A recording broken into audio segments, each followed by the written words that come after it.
Good afternoon, everyone. The Sacramento City Council, please come to order. Would the clerk please call the roll to establish a quorum? Thank you. Councilmember Kaplan. Here. Councilmember Tao. Here. Councilmember Valenzuela. Here. Vice Mayor Maple. Here. Councilmember Jennings. Here. Councilmember Vang. I'm here. I expect Councilmember Guerra and Mayor Pro Tem Talamante shortly. Mayor Steinberg. I am here. Councilmember Tao, would you please give us the honor of leading us in the land acknowledgement and the Pledge of Allegiance?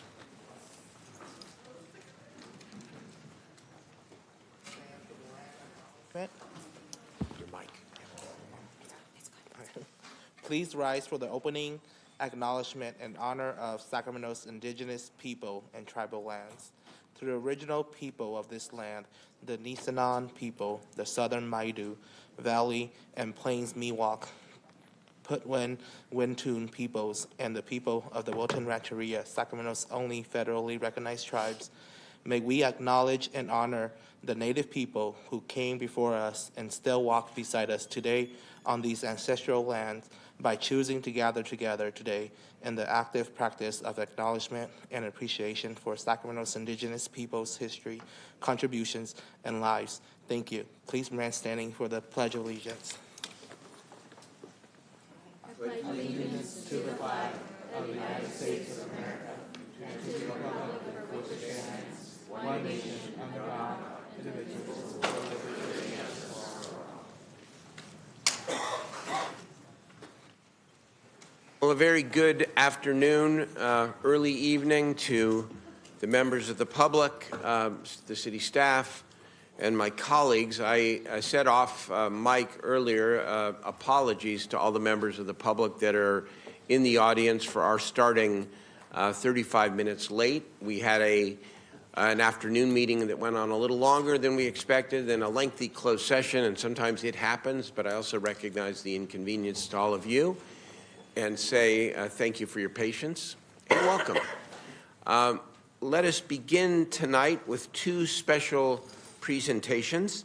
And I want to begin with presentation number one, recognizing Pride Month, presented by both Councilmember Vang and Vice Mayor Maple. Thank you so much, Mayor. So honored to co-present a resolution with Vice Mayor Maple to honor and celebrate our LGBT and queer community this June, but not just in June, all year round. I also just want to give a shout out to my incredible Chief of Staff, Asia Lee, the youngest Chief of Staff at City Hall, who helped lead this effort and who also identifies as queer. So I want to send to her and thank her for her leadership and everything she does day in and day out. Really honored to be presenting this resolution. Pride is not just about celebration, it's about identity, equity, and dignity. And it's not just about parades, rainbow parades and flags, right? But it's really about honoring the struggles and acknowledging the progress and advocating for a future where everyone can live authentically without any fear. For far too long, and still now, the LGBT community, our queer community, have continue to be marginalized, discriminated against, and denied their basic human rights. And so this month is really a reminder of the work that we still have ahead to ensure that every single individual can live to their full potential. I also want to acknowledge someone that I look up to, readings that I do, is really by Audre Lorde, and she's a Black queer activist, and she has a quote that says, "There's no such thing as a single issue struggle because we do not live single issue lives." And I share this quote because as a woman of color, I often think about intersectionality. Intersectionality reminds us of our struggles and that they're interconnected, that the fight for LGBT rights cannot be separated from the right for racial justice, the fight for racial justice, gender equality, immigrant rights, disability rights, or any other social justice cause. And so really wanting to center and uplift that. And tonight, we have the honor of recognizing several organizations and also one of our amazing employees or resource group. I know in a few moments, Elena's gonna come up and speak a little bit about our LGBT employee resource group. I just want to thank them for creating this space, this safe space for our LGBT city staff and employees. And then I also want to acknowledge several community-based organizations that I would say oftentimes don't get highlighted in mainstream news when we celebrate Pride, right? And so I want to center and highlight some of our grassroots organizations who are here today. I want to thank them for their advocacy and the services they provide to our LGBT community. I want to name a few of them: Decolonize Market, Love Liberated, the Sacramento Filipino X, LGBTQIA, the Reclamation Project 916, and our Transgender and Queer Youth Collective. There's so many organizations that's doing great work here in the city of Sacramento, but really just wanted to highlight a few of those. Before Elena and Judah come up to speak, I will love to hand the mic over to Vice Mayor Maple as well, as we're both co-presenting the resolution for Pride Month. Thank you, Councilmember Vang. I'm so excited to be co-presenting Pride Month resolution with you, and this is something that's near and dear, not just to me, but also to my team. Also want to give a shout out to my Chief of Staff, Ryan Brown, in the back, for all the work that you do and your care on this issue and many of the issues that go on in Sacramento through your various roles. So thank you, Ryan. So I'm honored to be doing this and honoring our employee resource group, LGBTQ employee resource group, and as well as the queer and trans serving nonprofits in our region that Councilmember Vang listed. This is an especially difficult time for the LGBTQIA community across the nation as anti-queer and anti-trans legislation has been introduced at the state level and at the local levels all over this nation. So that's something that it's very visceral that the people in our community are experiencing every day. And I think that's why it's more important than ever that we as individuals and us as leaders take stances on these issues.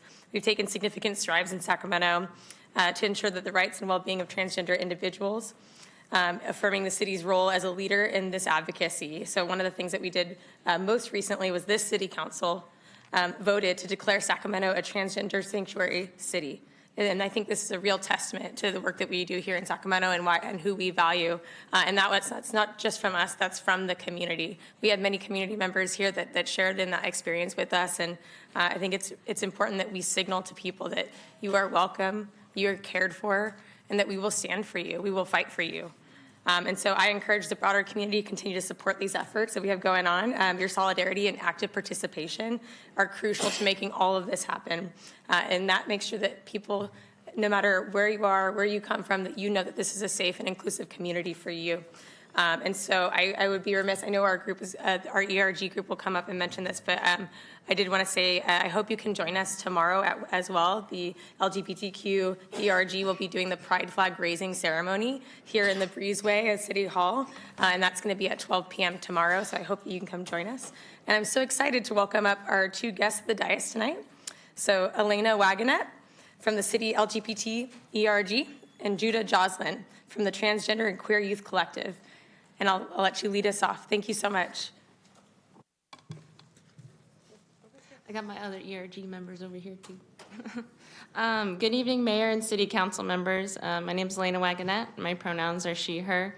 And I'm one of the employee resource group leaders here for the City of Sacramento, and I work in the IT department. On behalf of the LGBTQ plus ERG, I'd like to give a special thank you to City Council Member Vang and Maple for sponsoring this resolution as we approach Pride Month in June. I'd also like to thank the entire City Council and Mayor for supporting this resolution that means so much to the community and to the LGBTQ plus employee resource group. This resolution not only shows your support, but it's a step towards fostering a safe, inclusive, and equitable community. While there's been much progress in our society for LGBTQ plus individuals, there's still much work to be done. And there is current legislation in our country that is stripping away our LGBTQ plus rights.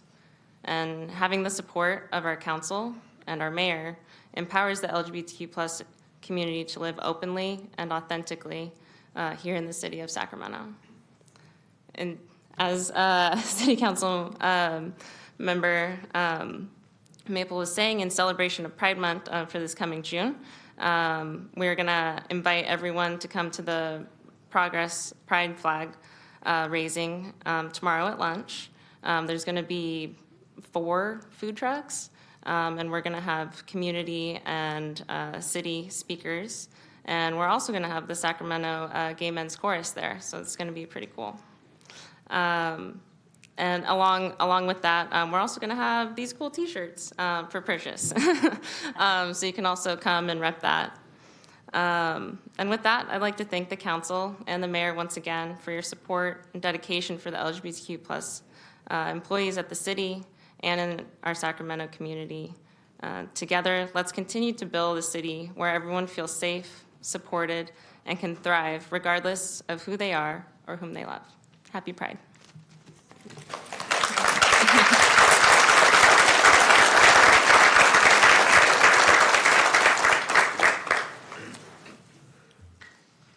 Hi.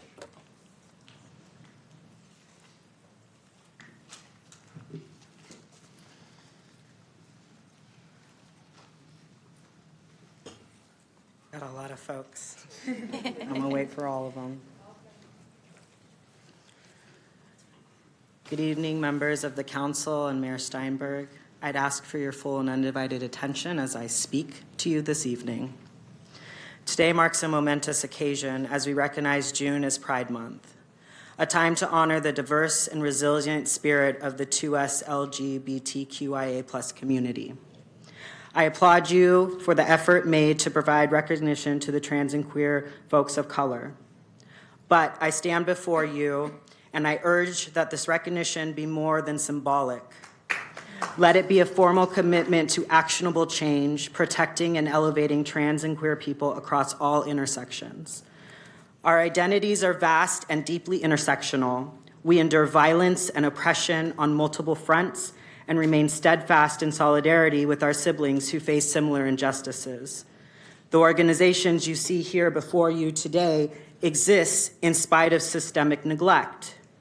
We exist because mainstream institutions have failed to support, represent, and address the unique challenges faced by BIPOC individuals within the trans and queer youth community. This resolution must transcend being more than a photo op or a symbolic piece of paper.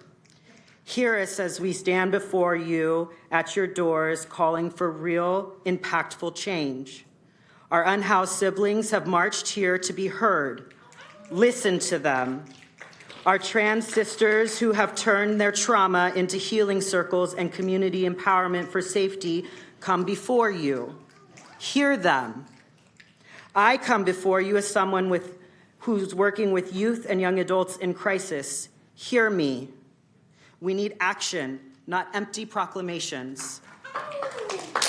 Let this not become another Juneteenth, commodified and stripped of its profound significance.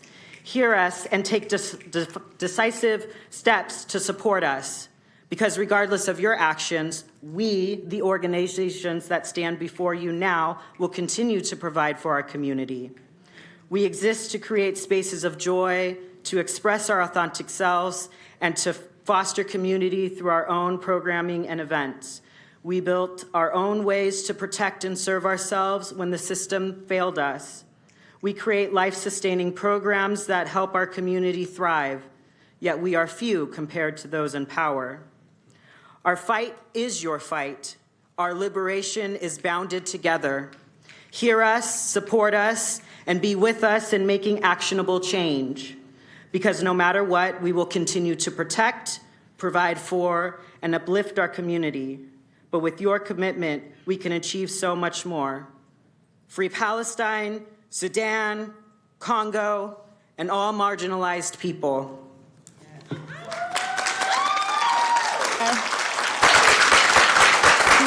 And for our employees, could you all come up real quick? You don't want to come up. Asia will get them. Back up. Come back up.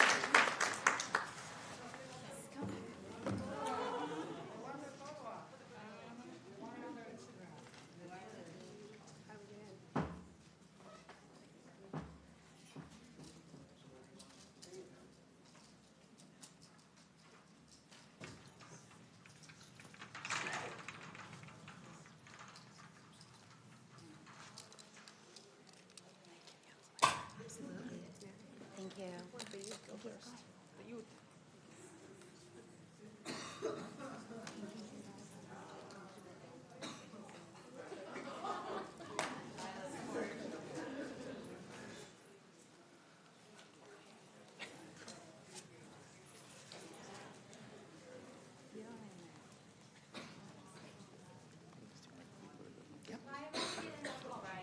Oh no, I can get this. I'm the only one tall enough to get a picture. I'm used to being on this side of the camera. Oh my God, fine. Yeah. Thank you, Eddie. That's why I'm here.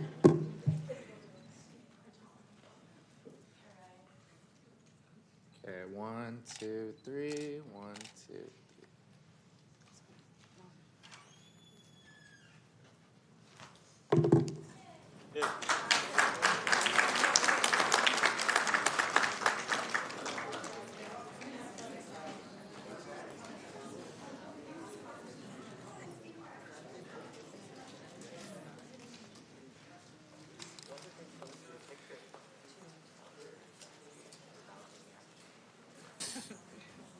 Thank you very much. We have a second special presentation, which is recognizing May 2024 as Jewish American Heritage Month. I'm proud, along with Councilmember Kaplan, to co-sponsor this resolution. And I grant the privilege of turning it over to Councilmember Kaplan. I have a couple of comments, and I will call up some special guests. Please. Thank you, Mayor. I appreciate being able to co-sponsor this with you and recognize May 2024 as Jewish American Heritage Month, which has started in origins over 43 years ago with the president at that time. I'd like to read a couple whereases because I couldn't even say it any better. Whereas Jewish immigrants first came to America in the 16th century, and whereas the United States has discriminated against Jewish people in the years past, including refusal to allow Jewish refugees to come to the United States during the Holocaust, and restrictive quotas at universities. And whereas Jewish Americans have led on many of the most important issues in our nation's history, including advocating for civil rights, workers' rights, women's rights, racial equality, LGBTQ plus rights, and anti-war protest, among others. Whereas the first Jewish settlements began in Sacramento in 1849 with the arrival of merchants who catered to the local trade and supplied goods for the sale during the gold rush. And whereas worldwide and citywide, there has been an increase in anti-Semitism, including, but not limited to, physical attacks, vandalism, verbal and physical harassment, hateful comments, and many who may remember synagogue bombings and burnings. Whereas the city of Sacramento condemns this anti-Semitism wherever it exists and stands with the Jewish American community against hatred and bigotry in our city and country. And now, therefore, be it resolved by the mayor and the council of the city of Sacramento, we recognize May 2024 as Jewish American Heritage Month and encourage all of our residents to commemorate this occasion by appropriately celebrating Jewish American contributions to the United States, recognizing Jewish communities' history, heritage, and culture enriches the diversity of our city, and call on all elected officials, faith leaders, and civil society leaders to condemn and combat any and all acts of anti-Semitism. Mayor? Thank you, Councilmember Kaplan. Before I call up Rabbi Rubin and the chair of the Jewish Federation, Marian Leff, I just want to say, again, thank you for your co-sponsorship. It's a hard time to be a Jewish American, and I've never been prouder to be a Jewish American. For in the toughest of tough times, what I was taught as a young person about identifying with and celebrating the Jewish people is even more important than ever. In part because the Jewish people know the pain and stain of discrimination and prejudice, as Councilmember Kaplan read. Jewish people have always led on issues of civil rights and social justice and will continue to do so. I recognize, we all should recognize, that there were times in American history, even in California history, certainly in many of our major universities, where Jews were denied admission based upon their religion and faith. And so I know we might take it for granted, and I don't consider myself any kind of a groundbreaker, but in 2024, for the mayor of a major American city to be a Jewish American is maybe something to not take totally for granted. Anti-Semitism is an ugly and recurring sickness that is rising in our country and in the world. And no matter how difficult the times, and no matter where we stand on the difficult issues of the day, anti-Semitism is wrong, it is dangerous, and it is deadly. And we all must speak out against it and call it out whenever we hear it, because sometimes we hear it even in everyday discourse in our community. So this is a celebration, because as much as we focus on some of the painful aspects of our people and its history and even its current circumstances, there is so much to celebrate about perseverance, about resilience, about joy, about living every day. And that's why I'm proud to co-sponsor this resolution today. Thank you. Marion Leff and Rabbi Rubin, if you'd come on up, please, and join us. Welcome to you. I want to thank the City Council members this evening. I'm co-president of the Jewish Federation of the Sacramento region, and on behalf of the Jewish Federation, we are deeply honored to accept this resolution.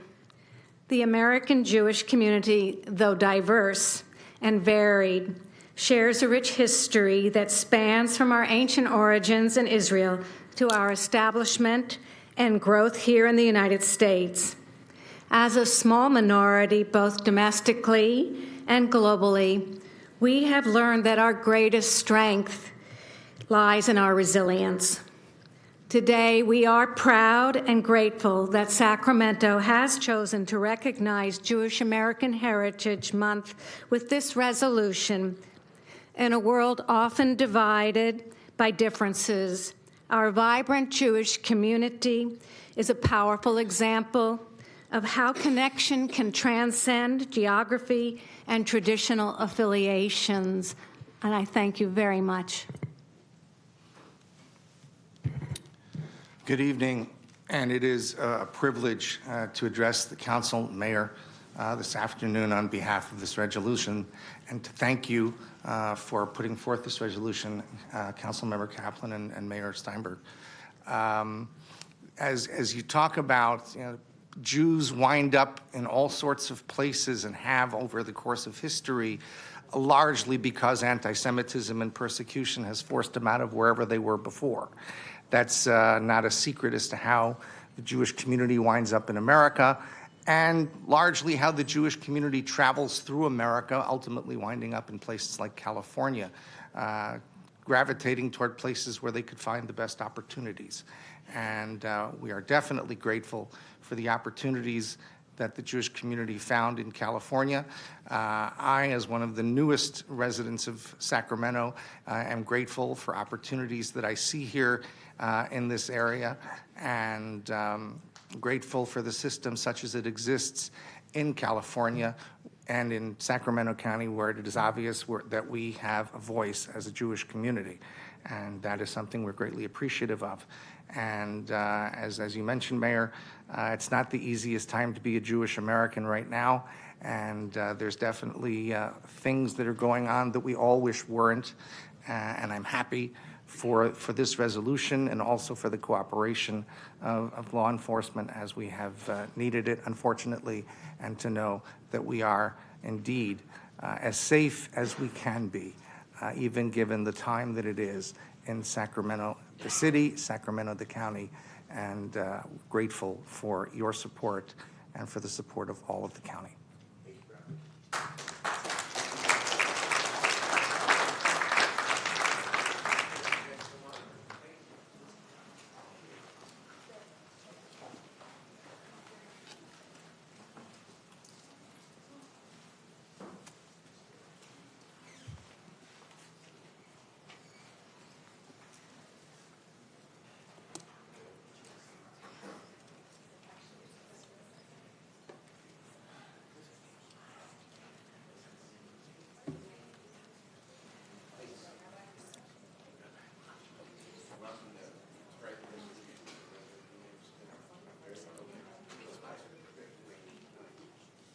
Okay, 1, 2, 3. One more. 1, 2, 3.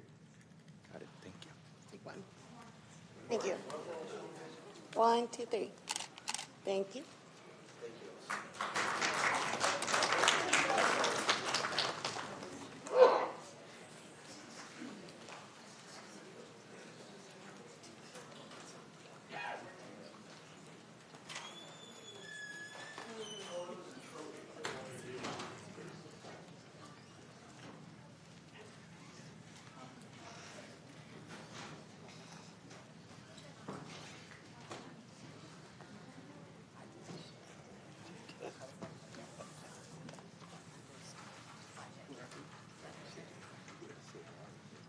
All right, members.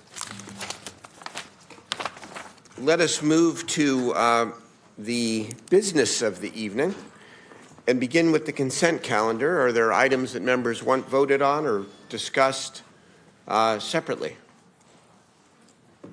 I see Councilmember Valenzuela. Go ahead. Oh, yes, just a comment on item 6, please. Item 6.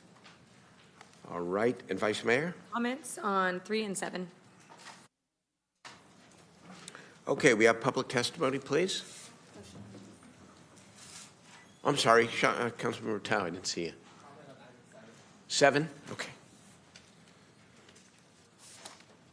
We have some public testimony. I do. I have 14 speakers. The first is on item 1 and 2, the remainder on item 7. Zion Tatis on items 1 and 2. And then I will read off a few names for item 7. Shelby, Courtney Wagner, Micah Popovich Hostler. Is Zion here?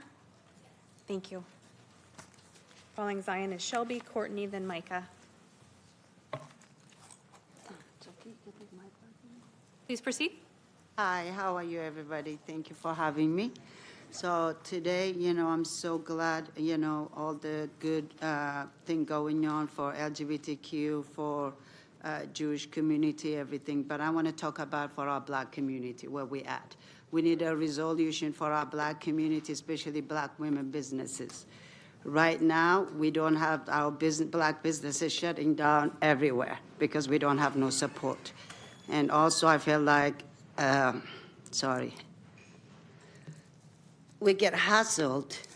For me, what is our resolution for our Black community, especially when it comes to poverty?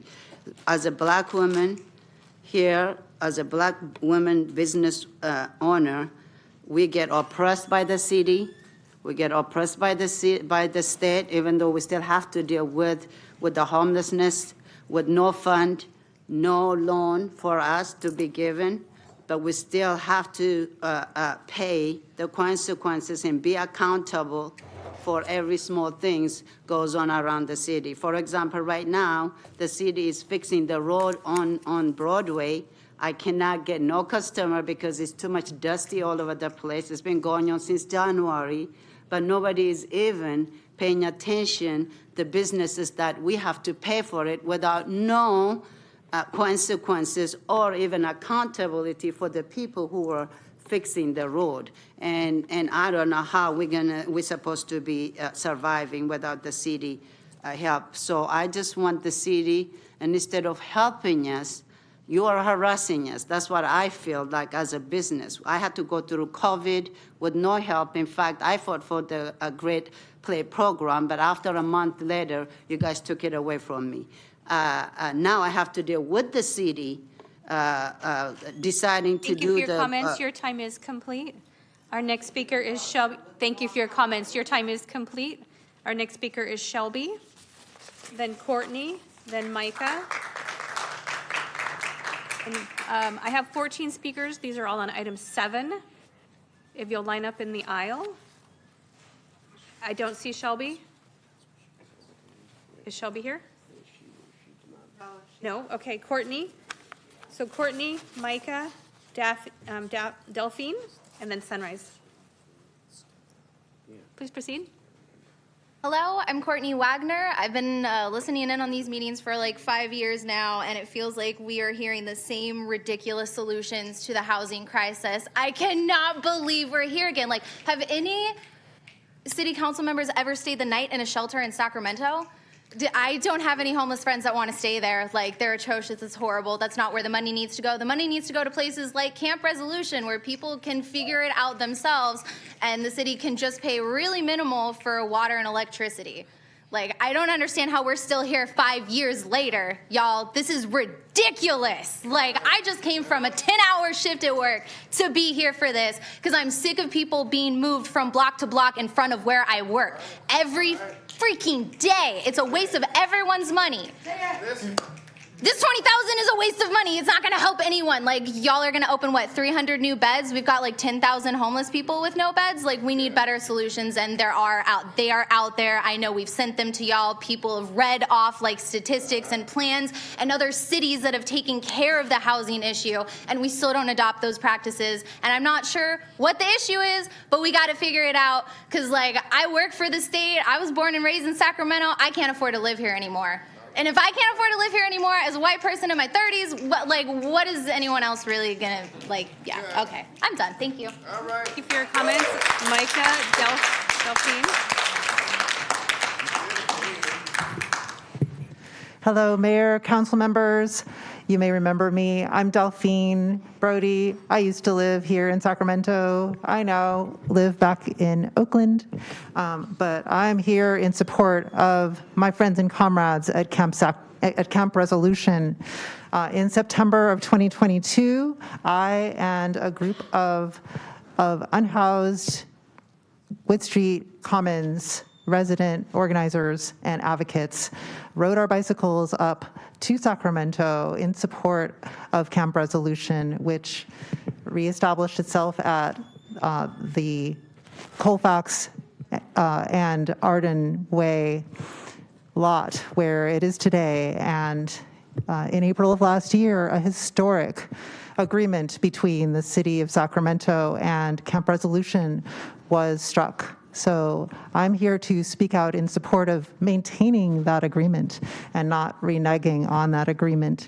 So I'm calling on you to keep your word, keep your promise, and allow the strong and courageous residents of Camp Resolution to remain sheltered in place until each and every one is able to access the permanent and affordable housing that they have been fighting for. Housing is a human right, and it behooves this city, with all of the money that has been spent on houselessness, for that to be first and foremost prioritized towards housing those who are seeking permanent affordable housing, who are disabled, who are under fire in this lot without water and electricity.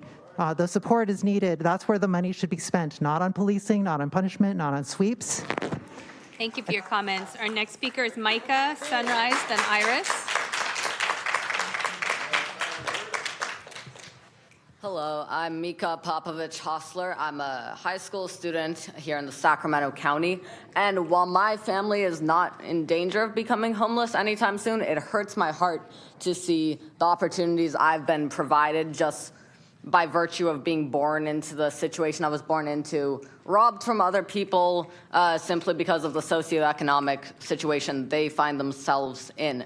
As said, housing is a human right, and so I do appreciate you all putting money towards service for the unhoused, but again, I want to just reflect on whether, how this money is being spent, whether there's been a lot of investigation, insight into what exactly this money is going to go to in these shelters, and whether it might not be more beneficially spent going towards a project such as Camp Resolution, where the people impacted by homelessness themselves are taking initiative to meet their own needs, because, you know, being in an experience is the best way to know what you need.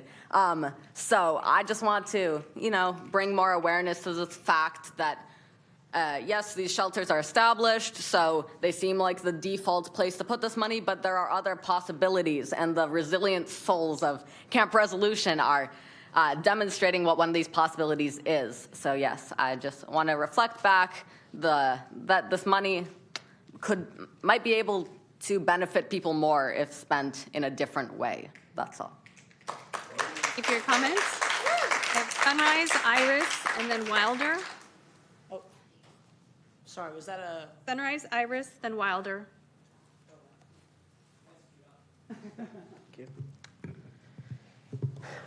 Good evening, Council. On the special presentation, and then I'll go back to the consent calendar, but really quickly, when this council passed that resolution for that transgender sanctuary, there was a commitment from this body that SACPD would look into stopping the practice of sharing license plate reader data with other states, particularly as we talk about tonight's resolution. I'd like to ask if there's been any follow-up. I know SACPD was here last week speaking. Chief Lester was here.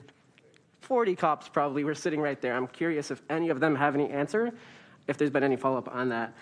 Back to item 7, the rationale states, and I quote, "The city declared a shelter crisis emergency, indicating that there are not enough beds. The U.S. Interagency Council on Homelessness recommends that shelters must intentionally link to permanent housing."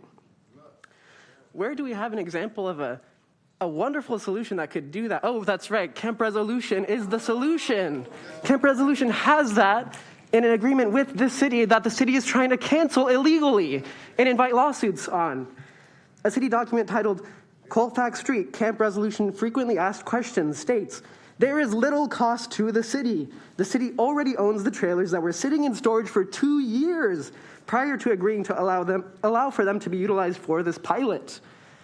We have a solution. We have a solution that doesn't even cost the city anything to operate because it's operated by the community. So I invite you to support that community rather than trying to criminalize them, rather than listening to the DA who doesn't know what he's talking about because he hasn't read the pages and pages of water board data that I have that I've shared with you that the city refuses to release in public records requests. And so I ask you, truly do better, because it's ridiculous that this is cyclical violence. A person died within the past 2 weeks right outside of that door. A person died here. Let's do better. Thank you for your comments. Our next speaker.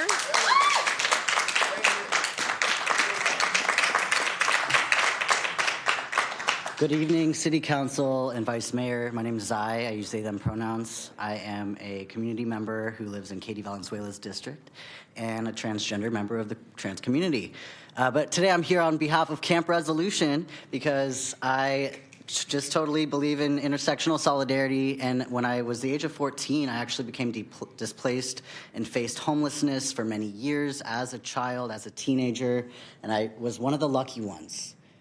It's not every day that people make it up and out of the streets, but Camp Resolution, there's hope and faith there that these folks will be able to transition to better ways of life, to being able to be stable in housing and everything they deserve. To read that the city here is in a $66 million deficit.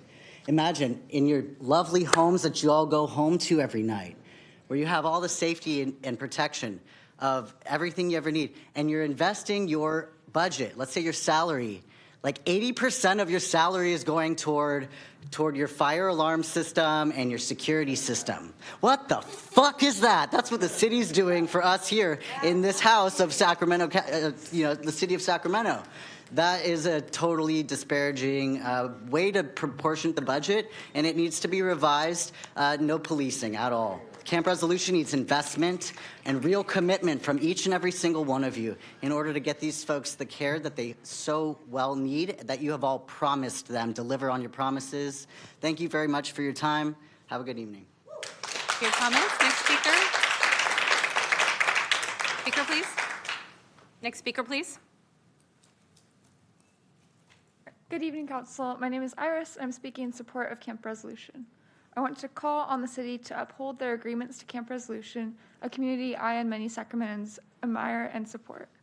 Instead of criminalizing homelessness, instead of constant sweeps that further destabilize folks and which is violence that taxpayers pay for, the city should maintain their agreements to residents, including agreements to allow Camp Resolution to exist and agreements toward priorities of affordable and accessible housing.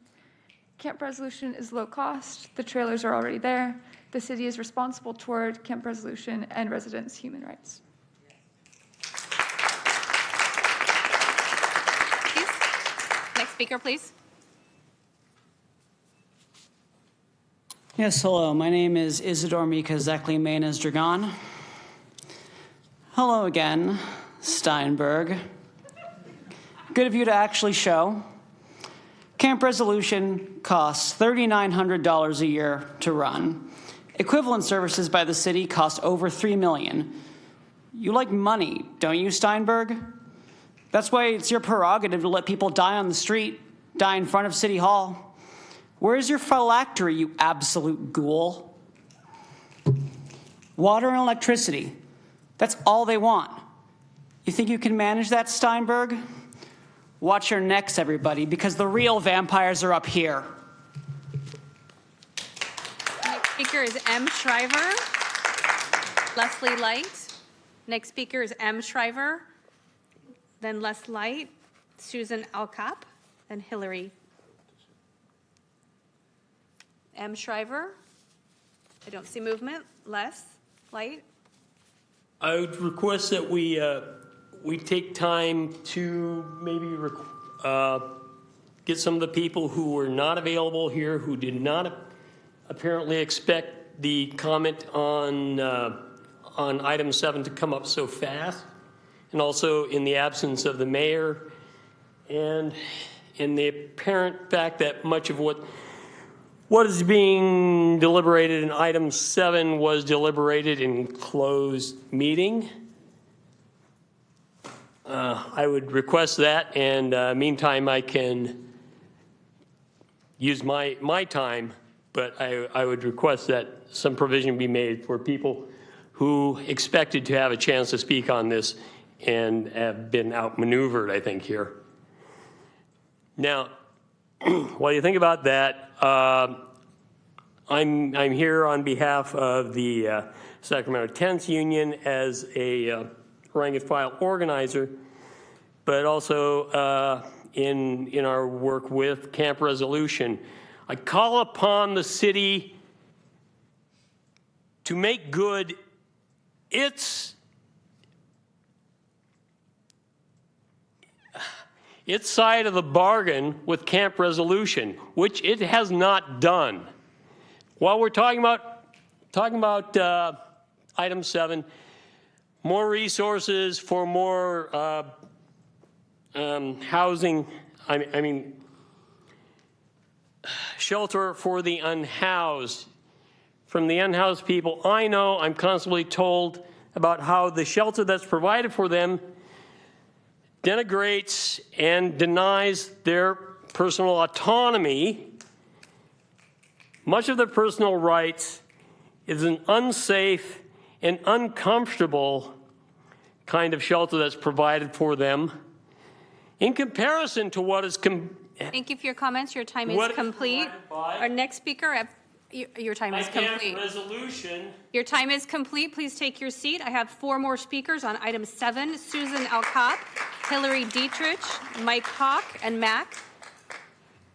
Susan, Hillary, Mike Hawk, or Mac? Mayor, it appears I have no more speakers on the consent calendar. Sorry, there is one more person coming. Hi. So I just got back after giving a friend from Camp Resolution, Sean, a ride home. She came and met with us at the Capitol, and we all walked over here.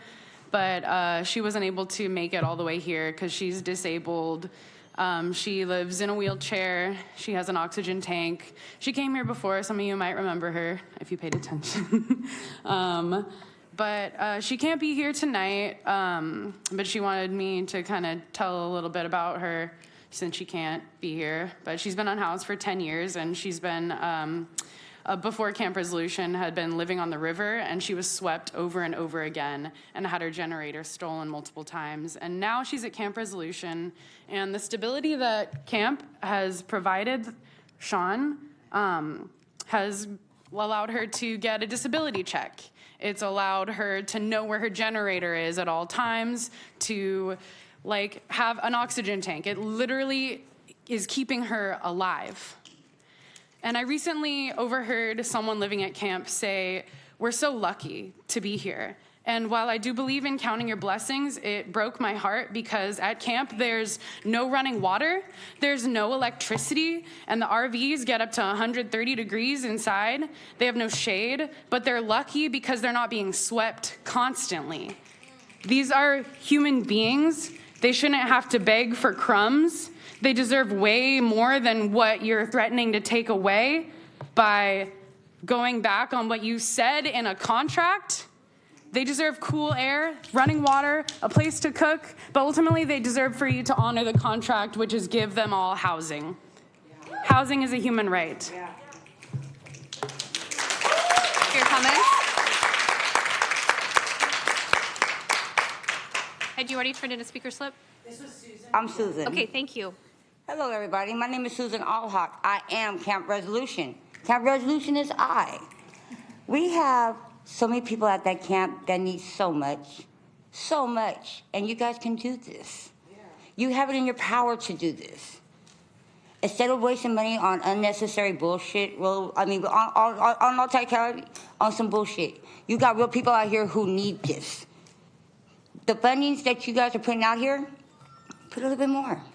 Then our elders and the people who are disabled can have a lot more.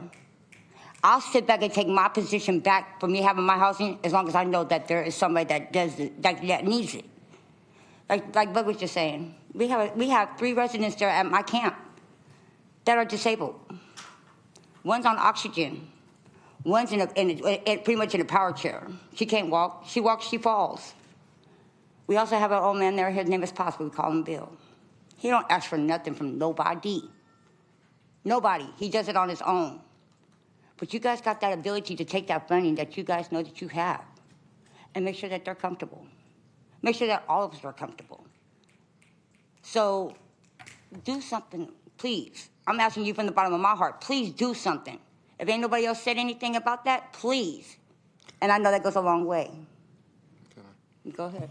My name is Verbal Adam. I live in the 100 block of Arden Way. I am physically the closest residential home to Camp Resolution on Mr. Arden Adams, I Way. don't believe you've turned in a speaker slip on item 7. I'm speaking with You're speaking on, not on agenda? Speaking on item 7 with Susan. Proceed. As a resident who lives adjacent to Camp Resolution, I came from Katy Valenzuela's District 4, where I made the news for fighting off a serial burglar, which I did on a regular basis, fighting off burglaries, fighting off graffiti, trying to keep my neighborhood safe and clean. Living at 100 block of Arden Way, I live in the cleanest part of District 2 that I've seen so far. Last week, the debris outside of my house caught fire, and my house would have burned to the ground if it weren't for my neighbors at Camp Resolution who stood outside of my gate shouting at the top of their lungs for us to come out and do something about it, and called the fire department. So I stand in solidarity with my neighbors at Camp Resolution, and I ask the city to do the same.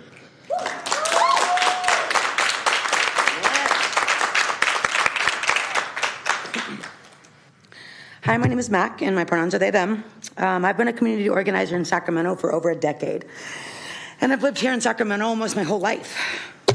I come today on the topic of homeless spending with residents of Camp Resolution and the other community members who support them and their right to self-determination. I think the topic of homeless spending is an important topic today as we sit with unhoused Sacramento residents, as you entertain the idea of throwing them into the vicious sweep cycles you actually spend all of our homeless dollars on. I have watched for years as you have turned homelessness into a business, commodifying the criminalization of our poor communities, and filled the pockets of things like forensic clean and carceral and inhumane and oftentimes temporary shelter options, while using our tax dollars to line private landlord pockets with Section 8 vouchers, even though 2/3 of our county is a paycheck away from homelessness.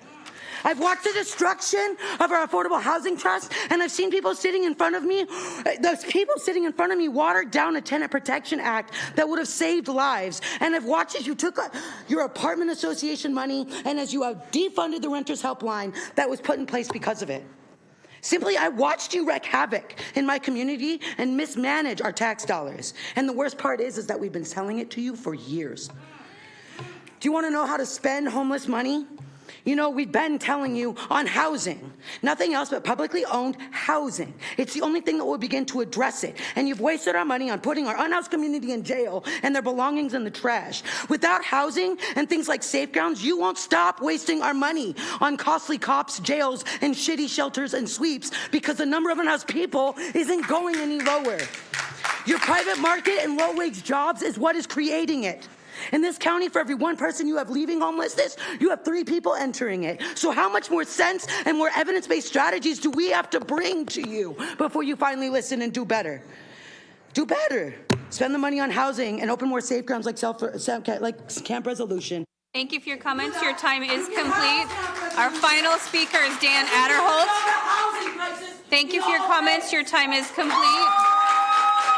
Is Dan Adderholt here? Is Dan Adderholt here?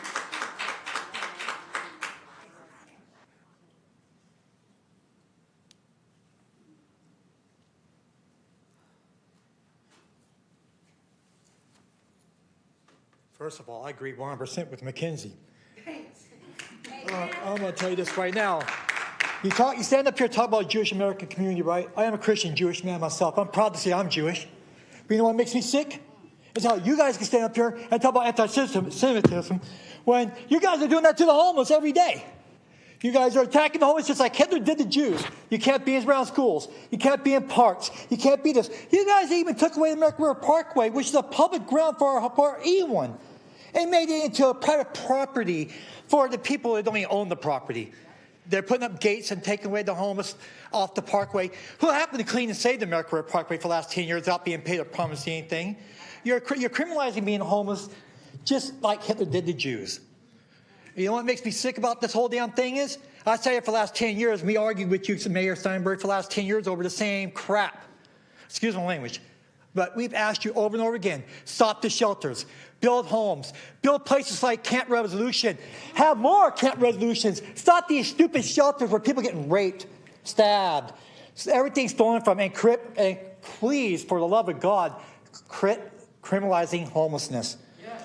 It's ridiculous. You got fire department, you got the police who are supposed to serve and protect, not serve and protect the rich and attack the poor. It's ridiculous. I watched with my own eyes the police officer right here in City Sacramento come up and tell the homeless people that they couldn't have their dog. They had to surrender their dog right that moment and go into a shelter. Mayor Steinberg, that is not what you said a long time ago, man. You said that you weren't going to criminalize homelessness, that the homeless could have their dogs. And they could be out there with their animals, and you're going to have homes built for them. Did you or did you not, sir? In this meeting, we've had this numerous talks. I've been away for a while. I've been in an accident. I got my neck broke in a car accident. That's why I've been away. But I'm back. And I'm here to say we need your help. Stop attacking the homelessness. Help the homeless, man. Practice what you preach. Thank you. For speakers.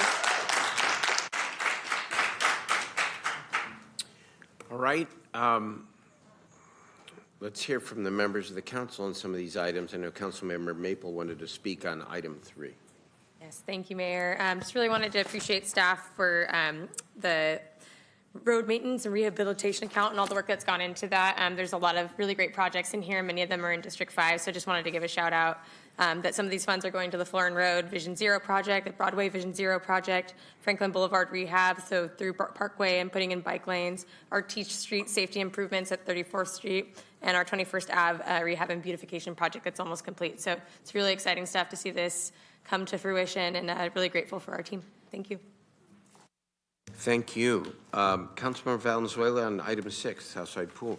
Yeah, I want to continue the train of thanking city staff from YPC for bringing this item, and Public Works for bringing this item for the Southside Park pool renovation forward as quickly as humanly possible. I've been a little annoying asking for updates, and I apologize. I will continue to be annoying until the pool is open, but I know you all are working as hard as you can, and there's some out there who are saying we're dragging our feet, but this is a big job. It's happening really quickly. I'm just really grateful to see this on the agenda tonight. Really excited to see that pool open later this summer, and just wanted to thank you for all the work you've been doing. Thank you. It's great news. Councilmember Tao on item 7. Yes, I just wanted to speak on the bridge housing at Grove Avenue. I remember this project working on council on my way out, and Pastor Joyner in Grove Avenue, he had this tiny home idea with this, not with the city, but a resilient story in the community where I remember he has this vision of serving transitional age, unhoused transitional age youth. And I remember working on council at the time, and Pastor Joyner being cited for having tiny homes on the property. That was about 6 or 7 or 8 years ago, and that was unfathomable today. But today, with this group in the community, I see that they have definitely worked with staff and definitely has a robust program serving youth in District 2 in our community, especially transitional unhoused youth. And as I see here, they provided over 40,000 nights of bed, provided guest meals of 86,000. And this is truly a success story of the community working to serve their unhoused in District 2. And I would just like to commend staff and the city for working with District 2 residents, District 2 faith-based leader to find sustainable solutions for the community. Anyone else on the consent calendar? Moved approval? Moved and seconded. All right, all in favor, please say aye. Aye. Oppose, abstain. The consent calendar passes. Public hearings, items 9 and 10. Can we take these, I don't know what we can take consecutively or together. Thanks. You can take 9, 10, and 11 together if you'd like. Good evening, Mayor Steinberg and council members. Eric Frederick with the Finance Department. The items before you are the annual public hearings for the Neighborhood Lighting District, the Neighborhood Landscaping District, and the Power in Road Maintenance District. Depending on the district, annual assessments are levied to finance the energy and maintenance costs of neighborhood lighting or the maintenance of landscaping improvements. Staff's recommendation is to conduct the public hearings and upon conclusion, adopt the resolutions that will confirm the budgets and levy the assessments for each district for fiscal year 2024-25. Thank you, and staff is available to answer any questions. Do we have Councilmember Kaplan, please? Questions? Thank you, Mayor. My district is specifically District 1. I think I want to give a little shout out to innovative thought process and thinking outside of the box. I was contacted by one of my lighting districts, landscape and lighting districts, wanting to understand why they're they hadn't had their lawns cut in the areas for over a month, digging into it with Public Works and Matt Eierman and others, finding out, the contracts are hourly, but I think it also highlights a bigger issue. Some districts, as they were set up, their districts are at a max. And some districts, especially some of our disadvantaged, they can go up. And so literally less than 6 blocks, I have 2 districts. One whose cost is about $150 and another who's maxed out at $60, and they're getting provided the same services. While it is not a complete and absolute solution, it is something that I think, as we've talked about equity, and looking at how the budget has hurt our disadvantaged neighborhoods. The city was able to move some things around and find some money in our special districts to specifically offset some of the costs in our already pre-designated disadvantaged areas of the city to mitigate some of the increased costs of some of the districts. But I think it bears a bigger conversation because this is something we just take up monthly. It's a process we do, but how are we doing it? One, because we know costs have increased. And why is there an increased burden on districts that don't have a cap versus those that have a cap? I mean, the difference of you move 6 blocks away, you get cut once or twice a month versus paying $60 versus another district. Theirs is no cap and they're paying $155, and that district expense is going to keep going up. And they're each going to receive the same services. So I think as a city, we have to have a bigger conversation about that. But I also want to call out Matt Ironman and his team finding a way to help offset some of the impact to our disadvantaged communities throughout Sacramento, not just addressing a concern in mind, but throughout. For me, I just want to thank our city staff. It's not ideal, it's not a solution, but I will open and close the public hearing for item 9 and 10. If we have to vote separately, let me know, but I'll move both items. Open and close the hearing for 9 and open and close the hearing for 10. Is there public testimony? I have no public Is testimony. there any desire to have the vote separately, or can we take it all at once? What's that? We have to vote separately? Okay, on item 9, all in favor, please say aye. Aye, opposed, abstained, passes. Item 10, all in favor, say aye. No, abstained, passes. We almost took them together. Okay. Okay. Item 11. Okay, item 11. Let's move to District 6. Good evening, Mayor Steinberg and council members. My name is Sini Makasini with the Finance Department. The item before you is the annual public hearing for the Power End Road Maintenance District. The district provides funding for maintenance of frontage improvements along Power End Road between 14th Avenue and the regional transit overcrossing located just south of the Folsom Boulevard. Staff recommends to open up the public hearing and upon conclusion adopt a resolution in your packet that will confirm the assessment diagram and levy the assessment for fiscal year 2025 for the Power End Road Maintenance District. And I'm available to answer any questions that you may have. District 6 council member. Thank you, Mr. Mayor. If Madam Clerk, if there's no members of the public signed up to speak, I have no speakers. I'll just thank the staff for this and all the folks at Power Inn area. That area is looking just amazing.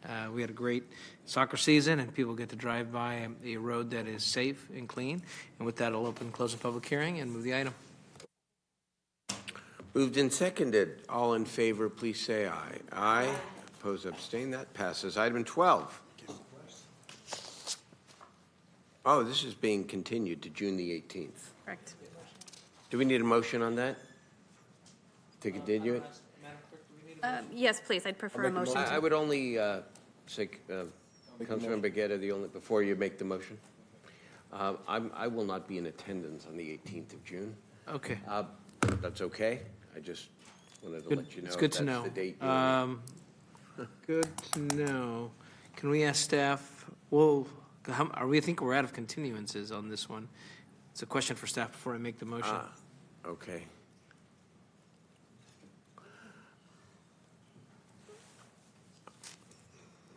Maybe you don't want to be here. I trust the judgment of the rest of you here, but I thought in fairness I should at least. That's the budget.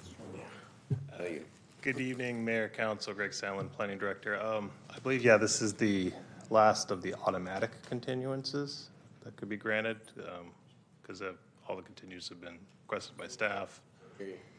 Oh, sorry. I believe this is the last continuance that's automatic that can be granted. Otherwise, yeah, it would require a vote in the future. The applicant has requested a continuance, and now the appellant has. So, So the question then is if the council wanted to move a continuance, would the council be allowed to move a continuance on the date of the hearing? I think with a vote of a council, yeah, it could be moved. Okay, I'll go ahead and move the continuance to, I think it's June 18th. Mr. Mayor, that's the motion. That's fine. Okay. Moved and seconded. All in favor, please say aye. Aye. Opposed, abstained. June 18th. Good luck. It'll be good. Okay. Let's move to the discussion calendar. Item 15, this is the city auditor's proposed work plan for the next fiscal year. Sarbury.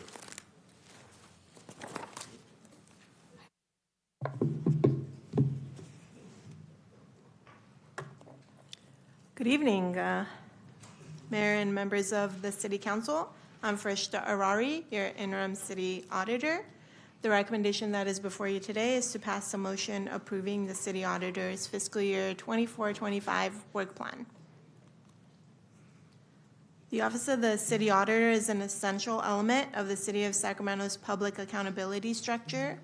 Our mission is to provide a catalyst for improvements of municipal operations, promote credible, efficient, effective, equitable, fair, focused, and transparent, and a fully accountable city government. To do this, the City Auditor's Office has three main divisions: performance audits, research analysis, and whistleblower hotline.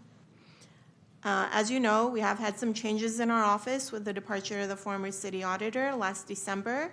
Since then, we have also had 2 additional vacancies in our office, leaving us with a 30% vacancy rate right now.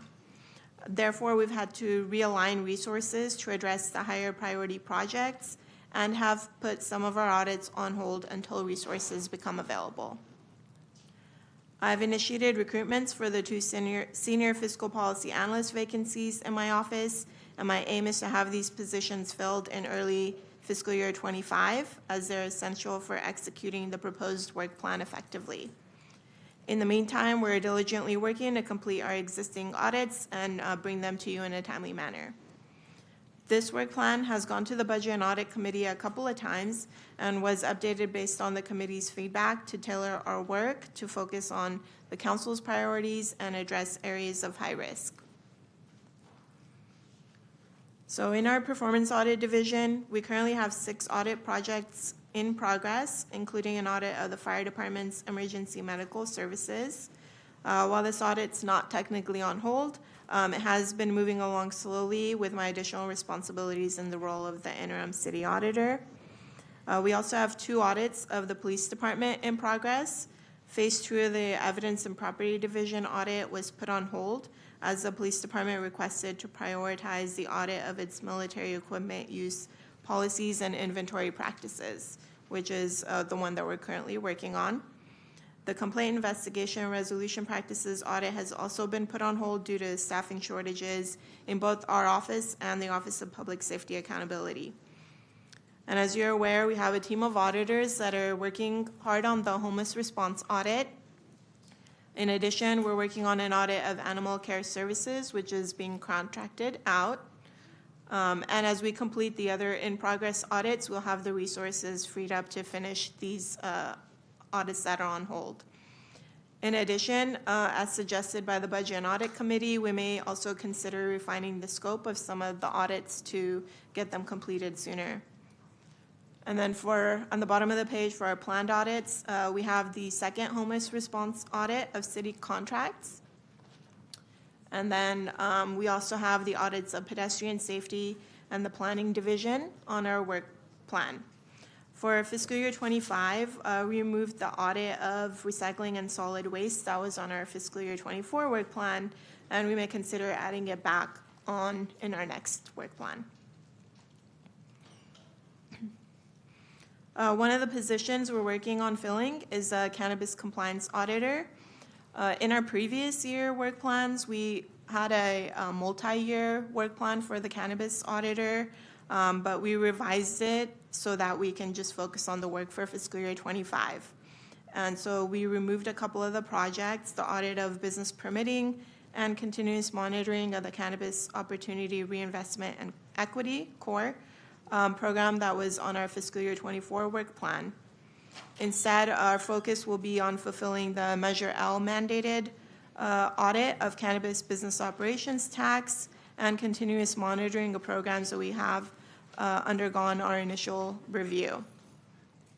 Our next planned audit is the audit of illegal cannabis cultivation. Additionally, in my discussion with the city manager's office, we're considering updating the cannabis compliance auditor to be funded part-time by cannabis permit revenue and part-time by working on the Sacramento Children's Fund, Measure L. We'll need to have further discussions on implementing this. However, if that is approved by City Council, this adjustment would potentially extend the timeline for completing the cannabis audits, as we would have a part-time auditor dedicated to cannabis work. Our office also has a designated utilities auditor that's funded by the 3 utilities funds. We're currently working on a water and wastewater fund review, In addition, we plan to initiate the next planned audit of energy use shortly after the approval of this work plan. Our other utilities audits and special projects we plan to conduct include utility invoices and succession planning and turnover analysis. Similar to the cannabis work plan, our previous work plans had multi-year plans for the utilities audits, and we updated it to be more specific for fiscal year 25. So we removed an audit of DOU's asset management and preventative maintenance from this work plan. We might add it for next year. The second vacancy that we are currently in the process of recruiting for is in the Research and Analysis Division. As a result, the audit of the transient occupancy tax is temporarily on hold, and it will resume once we've completed the diversity review of employment applications and separations, which is currently scheduled to be presented to the Budget and Audit Committee on June 25th. For fiscal year 25, we plan on exploring other options to enter into some contingency contracts with the vendor for potential cost savings and revenue recovery services. And in our Research Analysis Division, we have several recurring reports planned. We'll conduct the Children's Fund baseline funding verification annually now, as it's mandated by Measure L. And to have capacity for this new annual requirement, we propose removing the diversity of boards, committees, and commission reviews from our workload. In addition, we propose transitioning the community surveys from annual to every other year. Some members of the Budget and Audit Committee also suggested less frequent surveys, and so I'm flexible and open to aligning with Council's preference on that. We propose to continue to conduct the other two employee diversity reviews once every 3 years, as has been on our work plan last year as well. And then finally, our office operates the whistleblower hotline. As of January 1st, 2024, we had 3 tips open, and we anticipate receiving about 140 tips each fiscal year. This concludes my presentation on our work plan, and I'm open to answering any questions you may have. Thank you very much. Do we have testimony? May I have one speaker on this, Zion Tatis? Who is that? Zion, did you want to speak on this item? Item 13, which is the City Auditor's proposed work plan for fiscal year 2024-25. Sorry, hi again. So I wanted to talk about again when it comes to the road maintenance, especially the Katy Venezuela. You are in my district, District 4. So I'm still being hassled by the city when it comes to they trying to get rid of my patio. Ma'am, this item is the City Auditor's proposed work plan. Did you want to speak on this agenda item? I know, but I want to talk. I want to speak on. I missed the number 3. Then you'll need to come back for matters not on the agenda. Okay. So are they going to call me on? Yes, please. Yes. Okay. Thanks.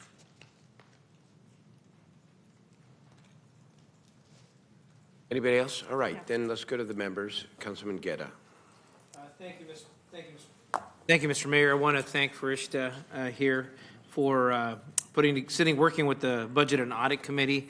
A couple things for my members of the council who are not on Budget and Audit. We still have vacancies in the auditor's office, so there are many audits that we can't accomplish. One of the directions that we asked the auditor's office is to refine, narrow the scopes, make some priorities.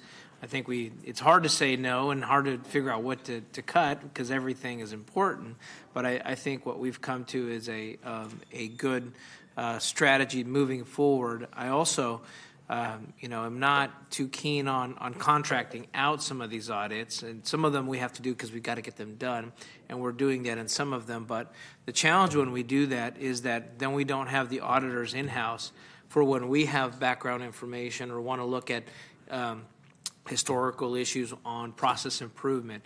And so when we do have a fully staffed auditor's office, and we are conducting those audits, that all of that intellectual property, all of that human capital helps us here in the future. So I do want to, I'll go ahead, Mayor, and move the staff report, and I want to thank Farishta for helping us dive through this. I'd also move the item and accept the auditor's work plan, but also with direction to work with the Budget and Audit Committee on how to continue to narrow the scope and focus on some of these audits. If we can't get these audits done in time because of our staffing availabilities, then they become outdated or they don't help us do the process improvement that we need to today. So I'd rather have a narrowed, focused audit than trying to go through every single possible issue on one particular department. And with that, and some of them, for example, the enterprise funds, I mean, they're very focused. We can't transfer that FTE for somewhere else. Those are dedicated only for the enterprise funds. So that becomes a challenge on where we could use those funds. I am interested in hopefully getting this illegal cannabis cultivation audit done. I think we learned a lot from that experience to be able to address some of the communities that were being plagued by some of these illegal cultivators that were taking over entire homes and ripping them out and turning them into those issues. And I'd like to see how we can improve that process to, again, avoid that from ever happening. But I think it'll support a lot of the work that's happening in the region too. So with that, Mr. Mayor, I'll move to accept the auditor's work plan with the direction to work with the Budget and Audit Committee on how to narrow the scope of other audits so that we can accomplish those. Very good. Okay, Vice Mayor? Thank you, Mayor. Madam Interim City Auditor, thank you so much for the great report, and really impressive that you kind of, been thrown into this new role. I think you've done an excellent job in putting together a very easy to understand report, and not just the report itself, but also how do you manage this with the workload, with the staffing challenges that we have all throughout the city, right? It's not just in your department. So I really appreciate it, and I just wanted to call out a couple of these that I'm really excited about. I think obviously the homeless response, that's one thing that we hear from community members all the time is they'd like a better understanding of how money is being spent on this issue and whether or not those things are working. So really excited to see that. And then also particularly interested in the pedestrian safety piece. That's something we hear about a lot here. It's really tragic that we have the amount of injuries and fatalities that we do for pedestrians and bicyclists in Sacramento. And so I think it's really incumbent upon us to really dive into that and see if there are things that we can do to improve safety with what we have. So I'm just grateful for this work plan, and I'm happily second the motion. Thank you. It's moved in second. We have the Mayor Pro Tem. I was going to second the motion, but Vice Mayor beat me to it. No, you're good. No, you're good. I third the motion, but I agree with Councilmember Guerra on the amount of workload that you have here is insane, especially with all the vacancies in your department. So definitely just work with our Budget and Audit Committee to be able to reduce it and figure out how we can get through these, because the pedestrian audit and homelessness continue to be the priorities for Sacramento. And so we need to see which ones are close to being finished, which ones we can hold off on for now. And so just keep up the good work, and looking forward to continuing to work with you. Yeah. Okay, we have a motion and a second. I think it's a good plan. All right, all in favor, please say aye. Aye. Opposed, abstain. It passes. Relatively routine here. Do we have public testimony on items not on the agenda? Yes, Mayor, I have 24 speaker slips on items not on the agenda. You ready to take those? Okay. First is Richard Alcala, Verbal Adam, Laura McDonald, Julius, then Guy Stevenson. And please feel free to line up in the aisle. We do have 24 speakers not on the agenda. Richard? Thank you.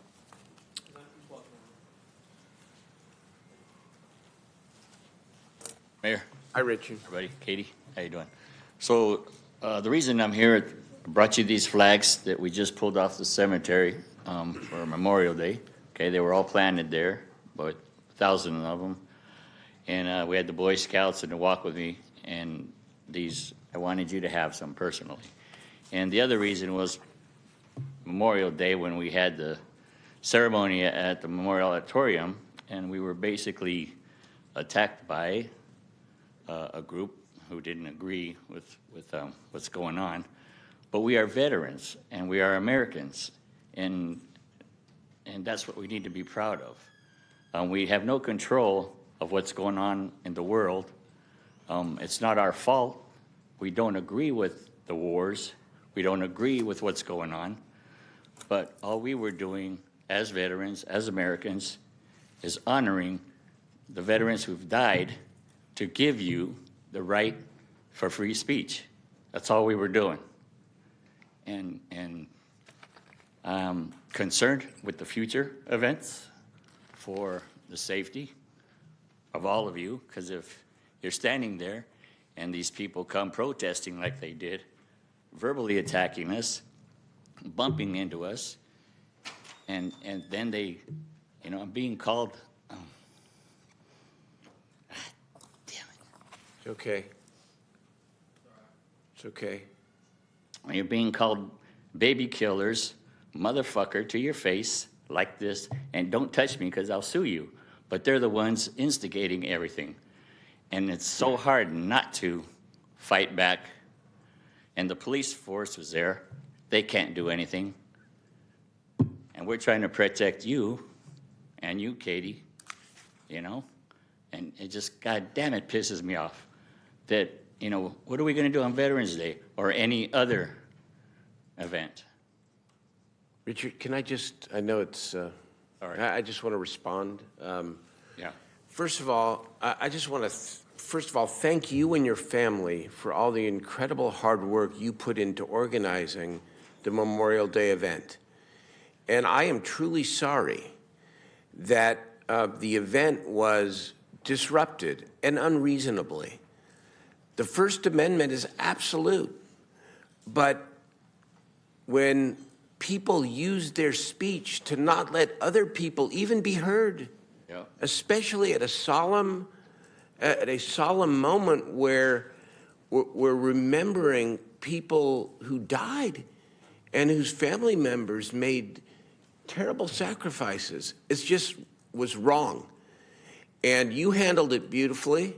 I thought your family handled it beautifully. I thought the gentleman, the keynote speaker who read through his full 6-page poignant speech about Sacramento veterans who lost their lives was very, very compelling. So I just want you to know that it may not have been the event that you planned, but it's still really meaningful because you followed through, and we all take to heart what you did and the hard work that went into it. Everybody needs to get along and realize that we're all human, we're all American. Nobody wants a war. Nobody likes what's going on. But we've got to work it out, work together, okay? Thanks for coming, man. Period. Thank you. Thanks. Our next speaker is Verbal Adam. Good evening, everyone. My name is Verbal Adam. I'm the Vice Chair of the Sacramento Children's Fund Planning and Oversight Committee. And it is unfortunate that I find myself having to address you all directly this evening, but this is a matter of urgency that cannot possibly wait. In 2022, November 22, voters in Sacramento passed Measure L with the intention of using 40% of the cannabis business operation tax to direct to programs and services that would benefit the most vulnerable youth of this city. The most vulnerable youth of this city are the ones that are sleeping under bridges, the ones that do not know what they're going to eat tonight, and the ones that don't know what they're going to eat tomorrow morning. However, prior to the commission seats being fully appointed, the city staff, not at the direction of the city council, brought in Third Plateau, paid them $249,000 so that the city council would not have to vote to approve it, and directed Third Plateau to create the strategic investment plan that's to be presented to the city council. Written into the law of Measure L, the city of Sacramento, the city council cannot accept any strategic investment plan that was not approved or created by my commission. We have been actively blocked from participating in creating a strategic investment plan. Our requests from city staff go unanswered, sometimes even months. We have been waiting for months for answers from city staff as well as the city attorney's office so that we can do our jobs. We have said from the beginning of our commission that if we do not feel involved in this process, if we do not have access to the information, we will not vote to approve the strategic investment plan. The strategic investment plan is scheduled to be presented to you all in July. And I am telling you now, as the vice chair of that commission, that unless the city staff comes into compliance with the city code of Sacramento, my commission, me personally, on behalf of my district, District 2, and on behalf of the youth of Sacramento, will block that strategic investment plan. I'm asking for the city council to direct the city manager to direct the city staff to come into compliance with the city code and assist my commission in executing and discharging our duties. Thank you. Your comments, Laura McDonald.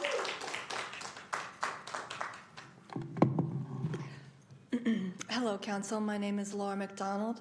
I'm here a little early to speak on behalf of support for the Millard Sheets Studio Design Building at 1950 Arden Way in Sacramento. The Millard Sheets Home Saving and Loan buildings are the reason I got my master's degree in historic preservation. I wrote my thesis on a Millard Sheets design building. I am a lover of these beautiful jewel box-like buildings, and it hurts to see the situation as it has unfolded. There's difficult decisions to be made by all the parties involved with the proposed demolition of the building coming up, and even sooner, the proposed listing on the Sacramento Register of Historic Places, which is next month, I believe, about 2 meetings from now. Of course, as a great lover of Millard Sheets design buildings, I fully support the listing of the building on the city's Register of Historic Places. I oppose the demolition, but registering or no, I very much want you to save this beautiful, unique, artistic, post-World War II building that wasn't just another little stucco box like all the others. So, thank you very much. Thank you for your comments. Julius, then Guy Stevenson.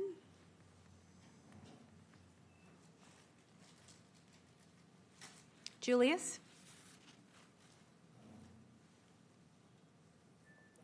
Julius, please proceed.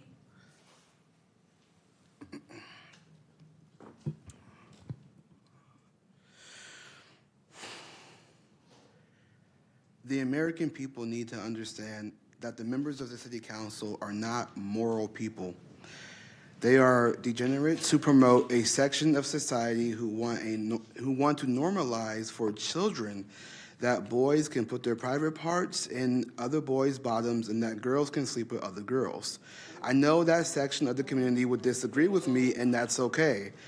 These are my Christian beliefs. Homosexuality is not about love or family. It's about intercourse absent reproduction. It's virtue signaling and victimhood. The LGBT wants rights, and that the LGBT wants rights, but what are LGBT rights? Don't we all have constitutional rights? It seems to me that the LGBT want special rights, dare I say, supremacy. Michigan literally, can I not be interrupted? Please. I will not interrupt them. Can they not interrupt me? You've got to let the filth be spoken, and you can choose not to listen to it like we are. Please, be quiet. Julius, please proceed. My time being wasted because they're interrupting. Can you guys do something about that, please? So when they go up to speak and I interrupt, will I get in trouble? Please proceed. I want to remind members of the audience, Julius, just one moment. Please do not disrupt the orderly proceedings of this by continuing to speak out the audience. You're in violation of Chapter 5 of the City Council Rules of Procedure. If you continue to shout out from the audience, you'll be directed to leave the meeting. Julius, please proceed. Michigan literally has a bill where you can't misgender someone's identity, otherwise there's consequences. Is that not a special right? The real attack today is against Christianity, as you can see based on the reaction. The city council members will literally shut you down if you point out who controls the banks, institutions, and government. They will put a restraining order on you if you quote the Bible. As a Christian, we are called to tell the truth. Lying lips are an abomination to the Lord, but those who act faithfully are his delight. Proverbs 12:22. And you will know the truth, and the truth will set you free. John 8:32. I also believe that there is... Thank you for your comments. Your time is complete. Our next speaker is Guy Stevenson. Your time is You're out. complete. Please take Sit a down. seat. Guy Stevenson, then Daniel Adderholt. Mayor and city council members, I'm here because I'm a little concerned that your budget is way deep in the hole, and I get that. But there was a comment made last week about the Halo, which is a helicopter for Sac PD. That is a very, very important tool. Also, you talking about the police getting too much money. It's a 24-hour agency, just like the fire department. And if you don't think that they need money in those departments, then I suggest you do me a favor. Go right over there to Broadway, to the medical examiner's office, because everything that goes in there has to be investigated. You wouldn't even believe we're going backwards. And when people think that we don't need law enforcement, then you're in your own little world, because we do. And it costs money to pay these guys. And their butts are out there on the lines every day. I went to Natalie Corona's funeral, and that's who that helicopter's named after, actually. And Merced, you know, and I'm a big police supporter, and I think they need them. But please, with your new budget, don't cut the budget for the police. They are essential for this city to keep it maintained, to keep the homicides and all this fentanyl poisoning, which is two of the biggest things that go right through Broadway over there. Other violent crimes too. And I'm asking you, please do not cut them. If anything, give them more money. And I don't agree on the military equipment with the police, but that's my opinion. Thank you very much. Thank you for your comments. Next speaker is Daniel, then Shelby, then Delphine. Daniel? Okay, Karina, this is towards you and Mayor Steinberg. I want to talk about the corruption at Front Street Animal Shelter. Okay, it's at an all-time high right now. It's ridiculous what's going on right now. I am one that's on the recipient end of this right now. I'm fighting in court over this. I can't talk about it right now, but what I'm going to get at right now is 311 is a joke. You call 311 about animal being loose or attacking somebody, 6-9 hours later, if you're lucky, they show up, if they show up at all. Karina, this is your district. They're doing this at an alarming rate. I don't know if you pay attention to the next door, but it's happening all over Natomas. And it's really crazy what's going on. You know, I mean, nothing's being done about it. And at first I was blaming Front Street for all this, but it's a lack of funding for Front Street Animal Control to do their job. They don't have enough vehicles to cover all of Sacramento, their side of Sacramento. They don't have the staff to do all this. It's your guys' city council responsibility to protect the citizens of Sacramento. And sadly, it's not happening.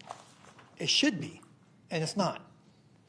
And we're tired of it. I mean, everybody next door is raising hell about it because, and even in our community, we're raising hell about it. It's going to be a joke where now citizens are taking the law into their own hands, dealing with the animals that are loose, which is sad. It shouldn't be happening, but it is. So I'm asking you, Karina, please do something about this. Help our community prosper and get more protection for our citizens, please. And Mayor, you're the one that has the total control. And city manager, you're the daddy warbucks right here. Seriously though, man, help our community. Get Front Street more funding for helping animals and stop killing animals. Get them homes. And stop taking homeless pets away from them. Homeless deserve their pets. It's their lifeline. It's their children. They deserve the right to have that. Thank you. Thank you for your comment. Shelby? Mayor and Council, I am calling on each one of you to find your humanity. Please remember the promise that you made when you signed the agreement with Camp Resolution. There is no reason, not one reason, why the city should be going back on this agreement. The promise that was made to those residents that they will be given permanent, affordable housing, that needs to be kept. Camp Resolution is an example that can serve the entire state of California for how a city can support an unhoused community which has valiantly fought for and provided for each other through so much adversity. And the city can be on the right side of history still. You have that opportunity. Please find it within yourself. Camp Resolution is not the only unhoused community that is in trouble right now, but they're the ones that everyone is watching because the city has made this important, unprecedented agreement. The city can and should take other initiatives, many others, and prioritize all of the funding for unhoused interventions to actually support the services people are asking for, the housing people are asking for, and support unhoused-led, resident-led solutions to homelessness, because that is where it's at. We know how to support each other.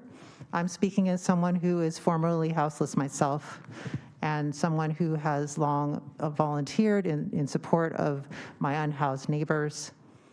We can do this together. Thank you. Thank you for your comments. Delphine, then Sunrise.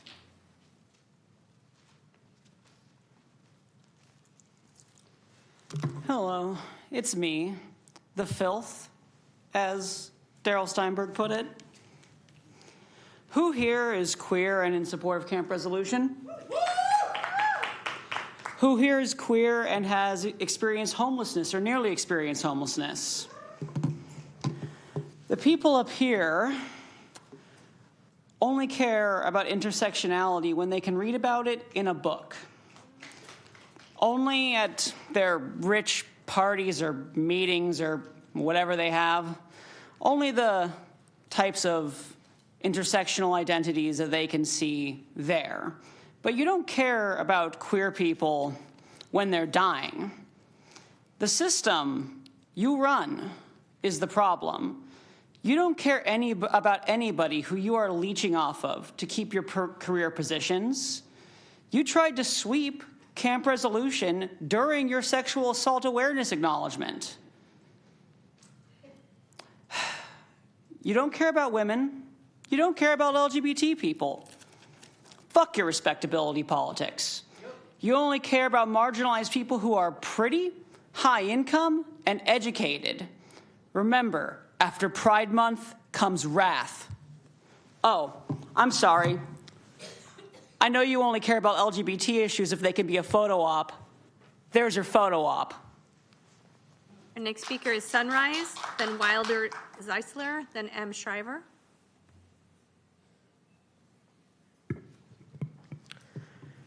Good evening, Council and Mayor. Glad you are here. Mayor Steinberg, you missed my off-agenda comment last week on the topic of public process. Last week, there was a lot going on in terms of public process with this meeting, and particularly that aspect of this meeting being inaccessible to members of our community. We heard tonight about folks with disabilities who were unable to make it to this meeting. They were trying to get into this building and rightfully, reasonably, had hardship doing so and had to have other members of the community speak on their behalf. And I'm hoping you're listening to those testimonies because they hit really close to my heart when we have a person that died right outside of that door within the past 2 weeks. Last week, my comment was on the topic of remote public comment, a practice that the city used to have in place. You would think that after the onset of a global pandemic, we would maintain and invest in that easy to operate, simple tool to make this meeting, to make City Hall in general, a place that is accessible to members of our community so that people in those folks at Camp Resolution who tried to get here today wouldn't have to struggle to get here. They could call in and you could hear them. Last week I talked about how I could call into the Port of San Diego Commission and leave a voicemail public comment. And it's easy to do that. That's a tool that this city used to do. Why aren't we doing that? We remain in an ongoing pandemic. It's disappointing that there aren't masks being provided at this building. It's disappointing that that door doesn't open unless you go up and ask someone at the front desk to open it for you. That's extra steps. That makes it harder to participate in this meeting. We can do better, and I ask you to do better, and particularly for those members of Camp Resolution, those folks who are most on the margins of our society because this city and its practices marginalizes them. Thank you. Thank you for your comments. Wilder, then M. Shiver. I don't see Wilder. M. Shiver, then Satara Murphy.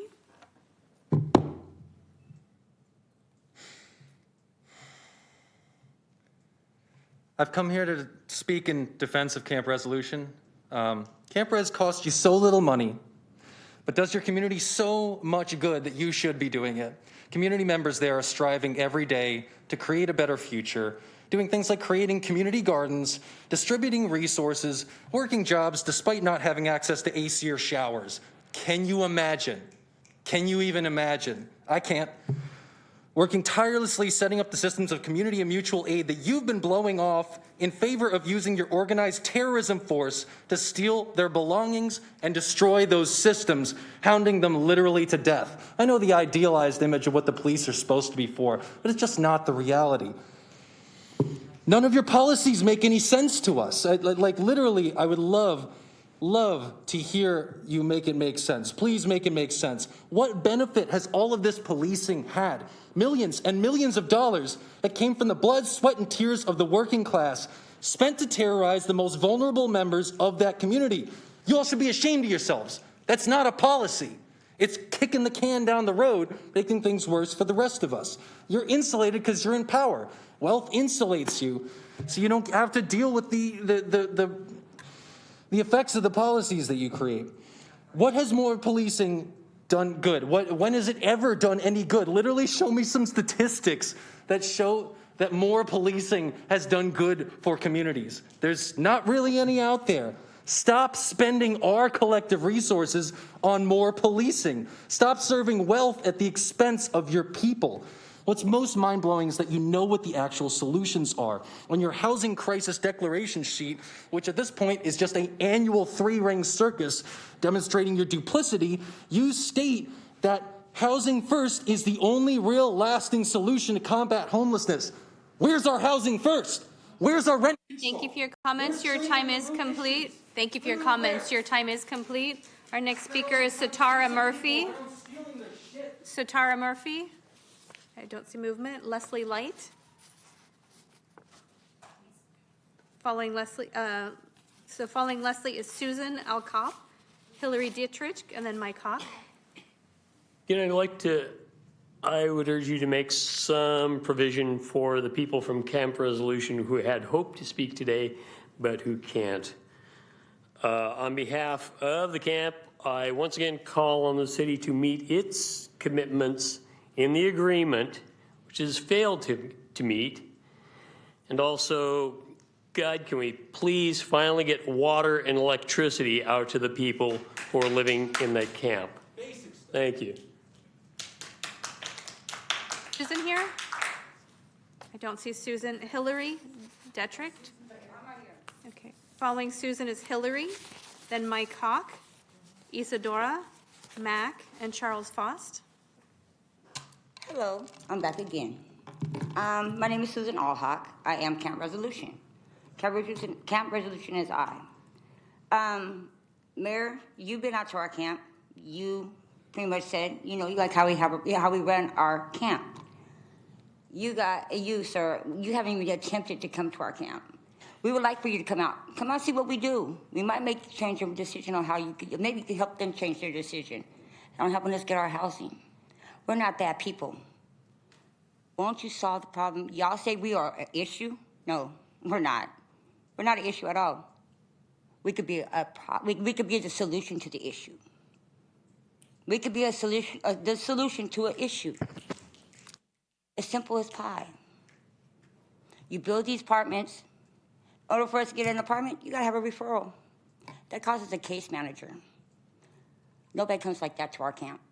Maybe you can help that. Maybe all of y'all can. But I just want y'all to understand something. You guys get to go home every day to a nice house. You guys get to drink champagne, wine, or even go out and eat dinner with your significant other. Well, we don't. We have to use a porta potty to use our bathroom. That's if they want to come dump it. We have to go to a hydrant to get our water. Do you know how it feels to drink hydrant water? That's for fires. So they got stuff in the hydrant that we drink. Showers, we don't have that. We take what they call bird baths. When you go to a store and you smell funky, people turn their nose at you, it's not a pleasant feeling. I get that all the time. Why? Because I have no shower. I have no electricity. I have no damn home. Make that possible for us at Camp Resolution. That's all we want. So we can keep on going. Keep on going. That's all we want to do is just keep on going. It's a safe ground. Let's make this a safe ground. Let's make this a better world and better, Thank you a for your better comments. city. Your time is complete. And my time is never complete, baby. I'm going to Comments. here. Is Hillary? I'm going to be here. Hear my word. Is Hillary here? Hillary's not here, no. Mike Hawk. Hear her word. Mike Hawk. Isadora. Thank you. Mac.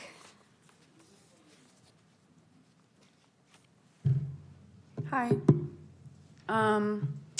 I spoke earlier, so I don't have that much more to say, but I did want to talk about my time working a while ago at my sister's house as a volunteer.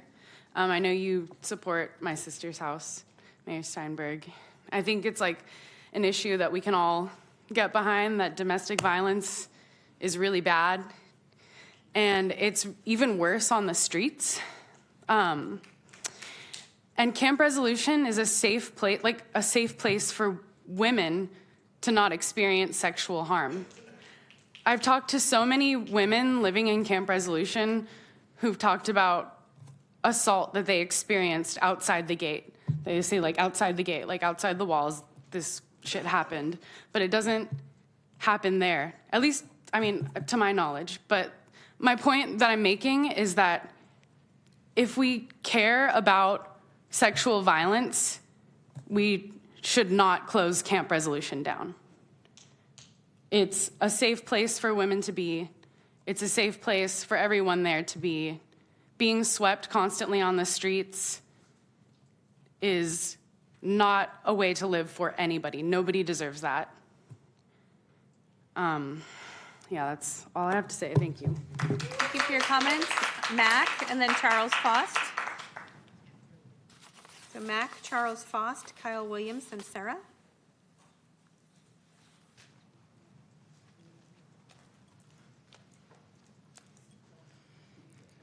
I decided to wing it because I feel like every time I write my words, they're very good, actually. You should listen. But I yell them at you.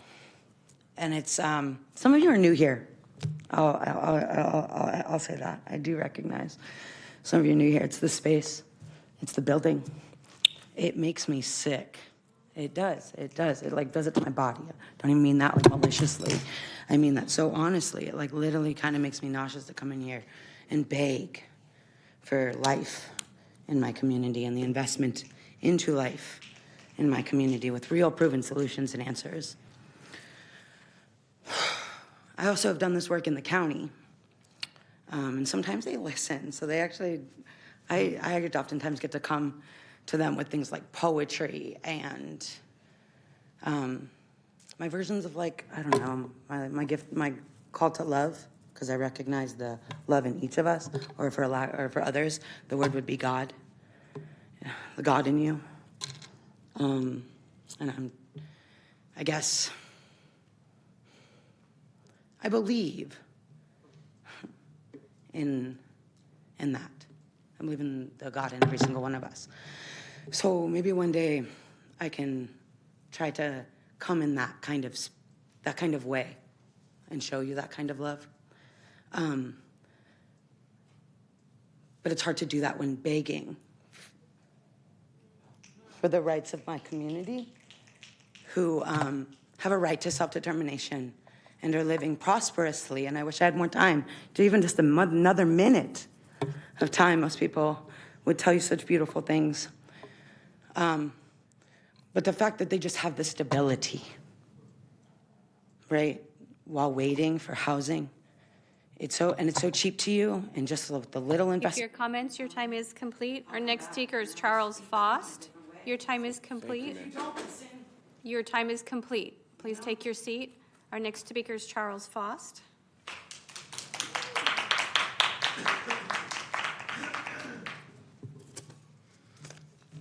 Good evening. I'm gonna have a little change of pace, I think.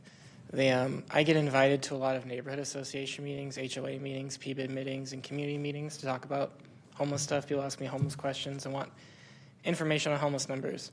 And one of the things that I always find is that people love the parks in this city. And everybody takes pride in the parks in their neighborhoods. And they love the events that happen. There's the Food Truck Fridays in D6, which I live 2 streets down from, so I really like it. There's a lot of movies in parks. There's the concerts in parks. There's stuff like that people really love.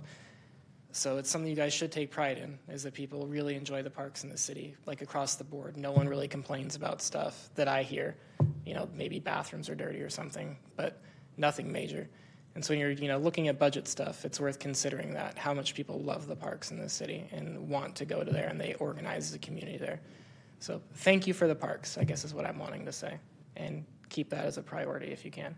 Also, Mayor, thank you for your stance on freedom of speech. It's probably thankless. There aren't a lot of people. I'm probably going to get a lot of hate for saying that.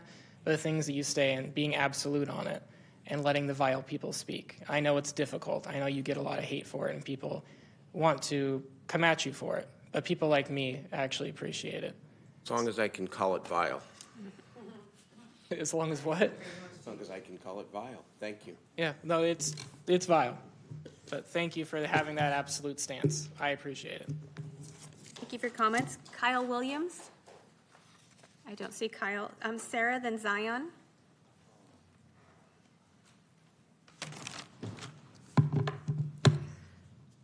The protests and encampments have been repeatedly gaslit to the public as peaceful, but it's clear from their violent actions and hateful rhetoric, some of which has even infiltrated the Memorial Day events, as you heard here tonight, that they do not want a ceasefire or a two-state solution, or as the resolution you signed states, or any solution that leaves a Jewish person alive anywhere. The Sac State encampment this month was no exception. This sign, who I'll put up for you, was front and center when I visited 2 weeks ago. Can you see it? It says, "I'm the one that's Semitic, you're from fucking Poland." Which, by the way, for Jewish people is the same as saying, go back to Mexico. These messages fly in the face of decency, they're vile. Campus codes of conduct and Title VI of the Civil Rights Act, as lawsuits all over the country are now alleging, including against UC Davis. The hostile environment at Sac State was demonstrated when counter-protesters were stalked by mobs in full face masks, moving in a pack.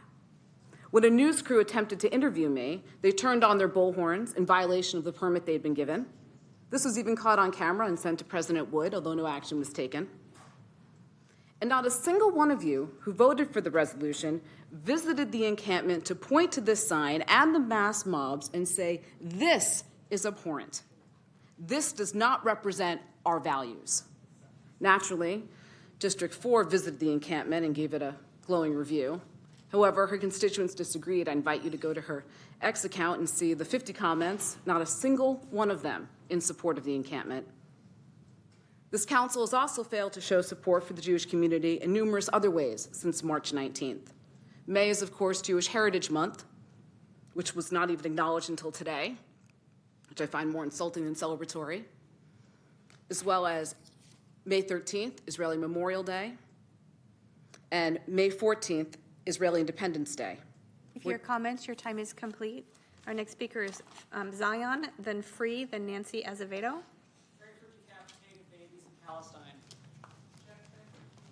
But you're not shutting out.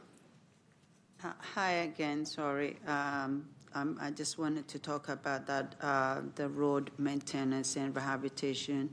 It says fund, so those funds, are they coming to the businesses that have been affected by this road work going on Broadway? Like I was saying, I survived recession, I survived fire, I survived COVID, I survived inflation, and now road work I have to deal with while the city is making me accountable to take down my patio I had for over 18 years.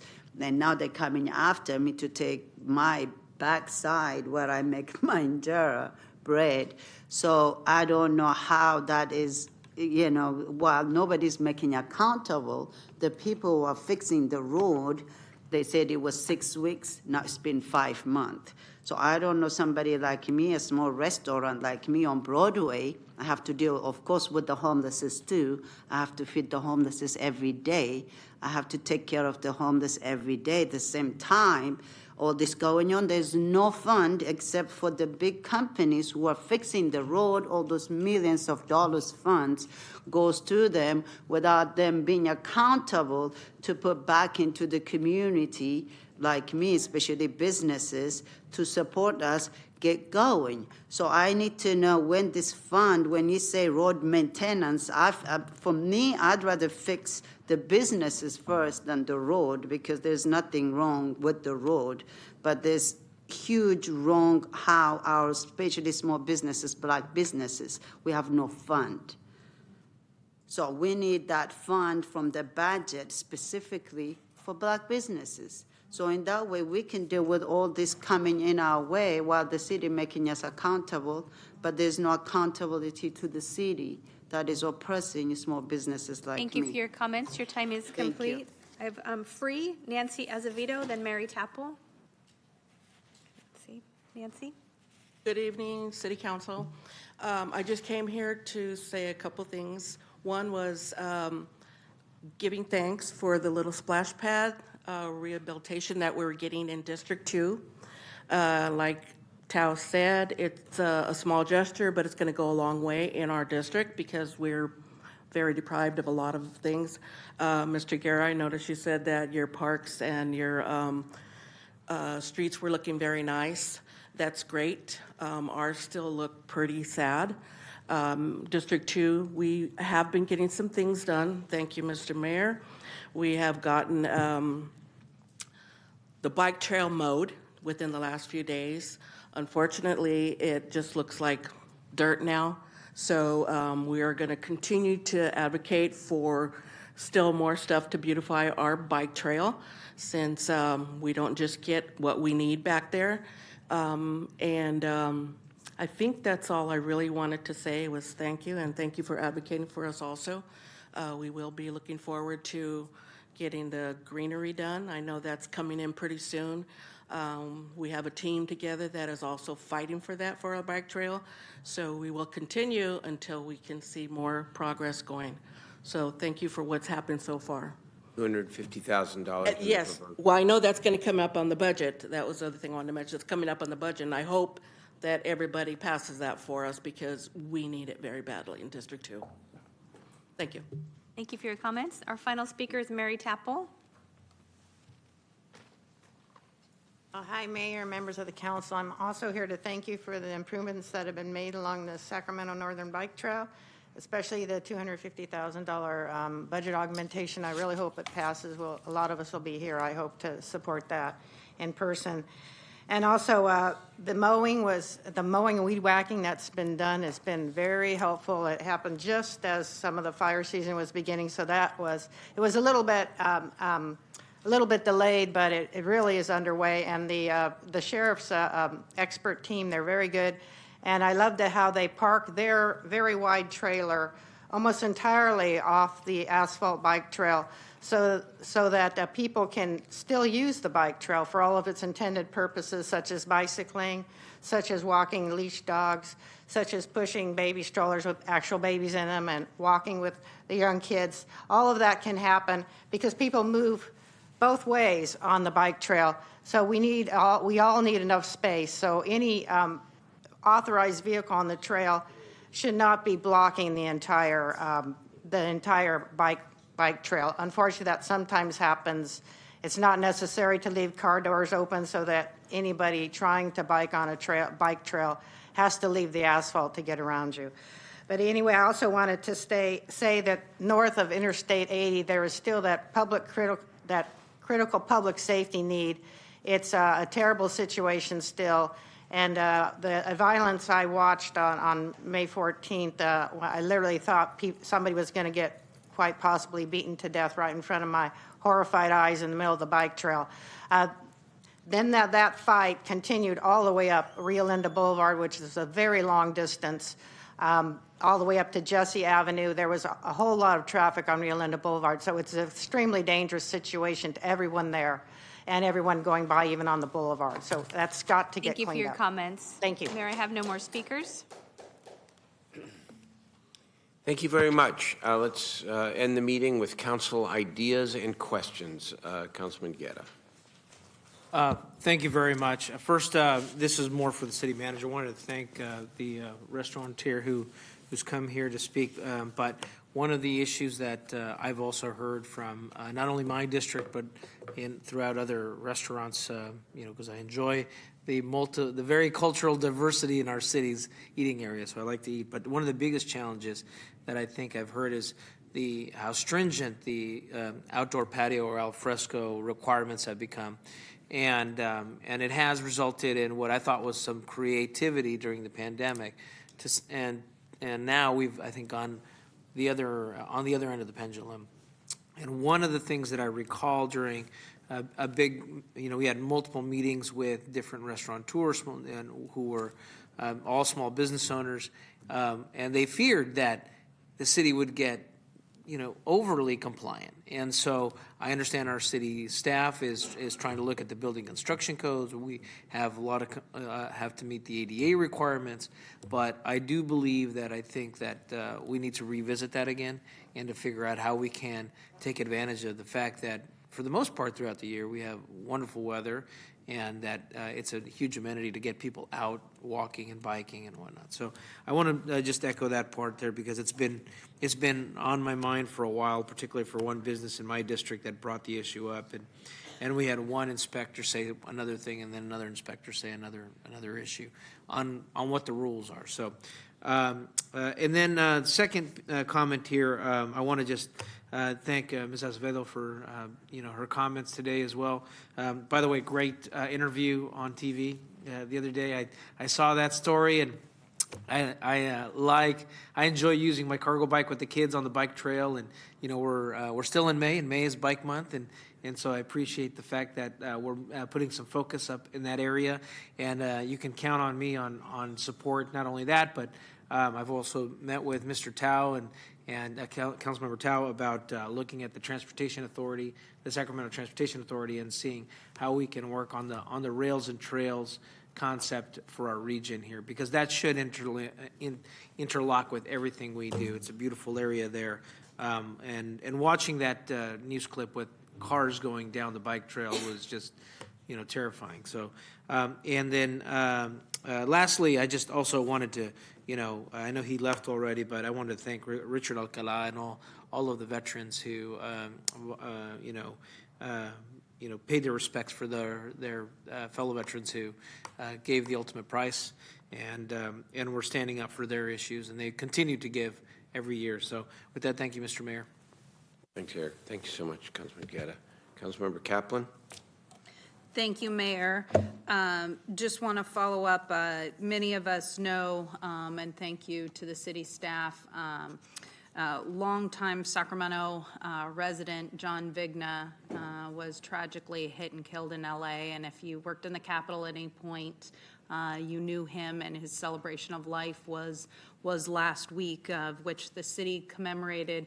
He was actually on our original racial profiling commission and very active as a young Democrat in Sacramento over the years. So thank you for that. And then I do want to lift up Verbal Adams coming up in the Measure L concerns.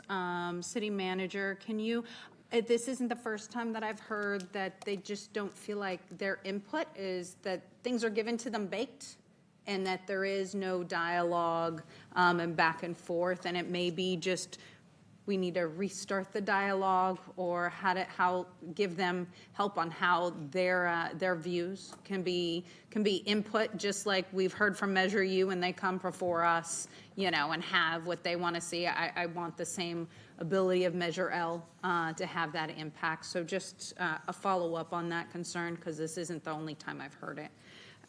And then I would love to invite Natomas's Farmers Market. Starts this Saturday, and it'll be every Saturday through the end of September from 8:30 to 12:30. at the North Natomas Regional Park. And then Friday, June 7th, as we are out next week, I want to thank our special guest, Councilmember Rick Jennings, who is going to kick off our second annual Juneteenth celebration from 6 to 9 p.m. We are going to be showcasing local Black businesses, foods, music, kids' activities, local authors, and more. So come on out and have a good time at our second annual Juneteenth celebration. And thank you, Councilmember Jennings, for coming on out. Okay, Vice Mayor. All right, thank you, Mayor. Just a few announcements. So I hope that you all can join us this Thursday, May 30th. It will be the Aggie Square Community Engagement Meeting. It's going to take place at 6:30 p.m. until 8 p.m. at the UC Davis Betty Irene Moore Hall, room 1000. So come join us. It is an engagement meeting that will share updates on the Aggie Square project, including information about jobs, workforce development, career pathways, and presentations by career development and job centers. So we hope to see you there. Also on May 30th, at exactly the same time, so I'll be replicating myself, 6 p.m. to 8 p.m. at the La Familia Maple Neighborhood Center. You can come join United Latinos and the Sacramento Metropolitan Air Quality District for an informative session on newly required electric lawn and garden equipment that pollutes less and saves money. So that's the Electric Lawn and Garden Equipment Showcase at the La Familia Maple Neighborhood Center on Franklin Boulevard. And lastly, you can join me on Thursday, July 6th for our Walk with Katie, that's me, at the Oak Park Community Center. I was like, that's going to take place at 9 a.m. And you can join me with our monthly walk with, I was like reading it. Not enough coffee in the world for me today. And please come join us at 9 a.m. and we'll do our walk around. Thank you so much. Councilmember Tao. Thank you, Mayor. First off, I would like to just, ask city management and staff to follow up with my commissioner's concern with the third plateau and his concerns on the commission, so I could just get briefed on it. Second is just announcement for this week. We are hosting the Dixie Ann Neighborhood Cleanup with Department of Public Works. This is part of the Dixie Ann Neighborhood Cleanup and the Green Alleys Project to, pave and beautify 3,000 linear feet of public right-of-way in 5 residential alleys.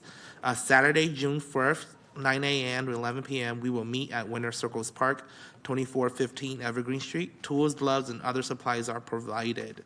So come out and join us this Saturday. Terrific, thank you. Councilman Jennings. Thank you, Mayor. I just got one announcement. I want to let you know that the return of the annual Curtis Fest Artisan Fair in the heart of Curtis Park will take place on June the 2nd from 10 to 4 p.m. That's Sunday, June the 2nd, from 10 to 4 p.m. There will be a diverse array of vendors showcasing their homemade goods. There will also be delicious treats from the trucks and concession stands. And in closing, the live music will create an incredible atmosphere and ambience that will create an unforgettable experience. So put that date on your calendar, June the 2nd, from 10 to 4 p.m.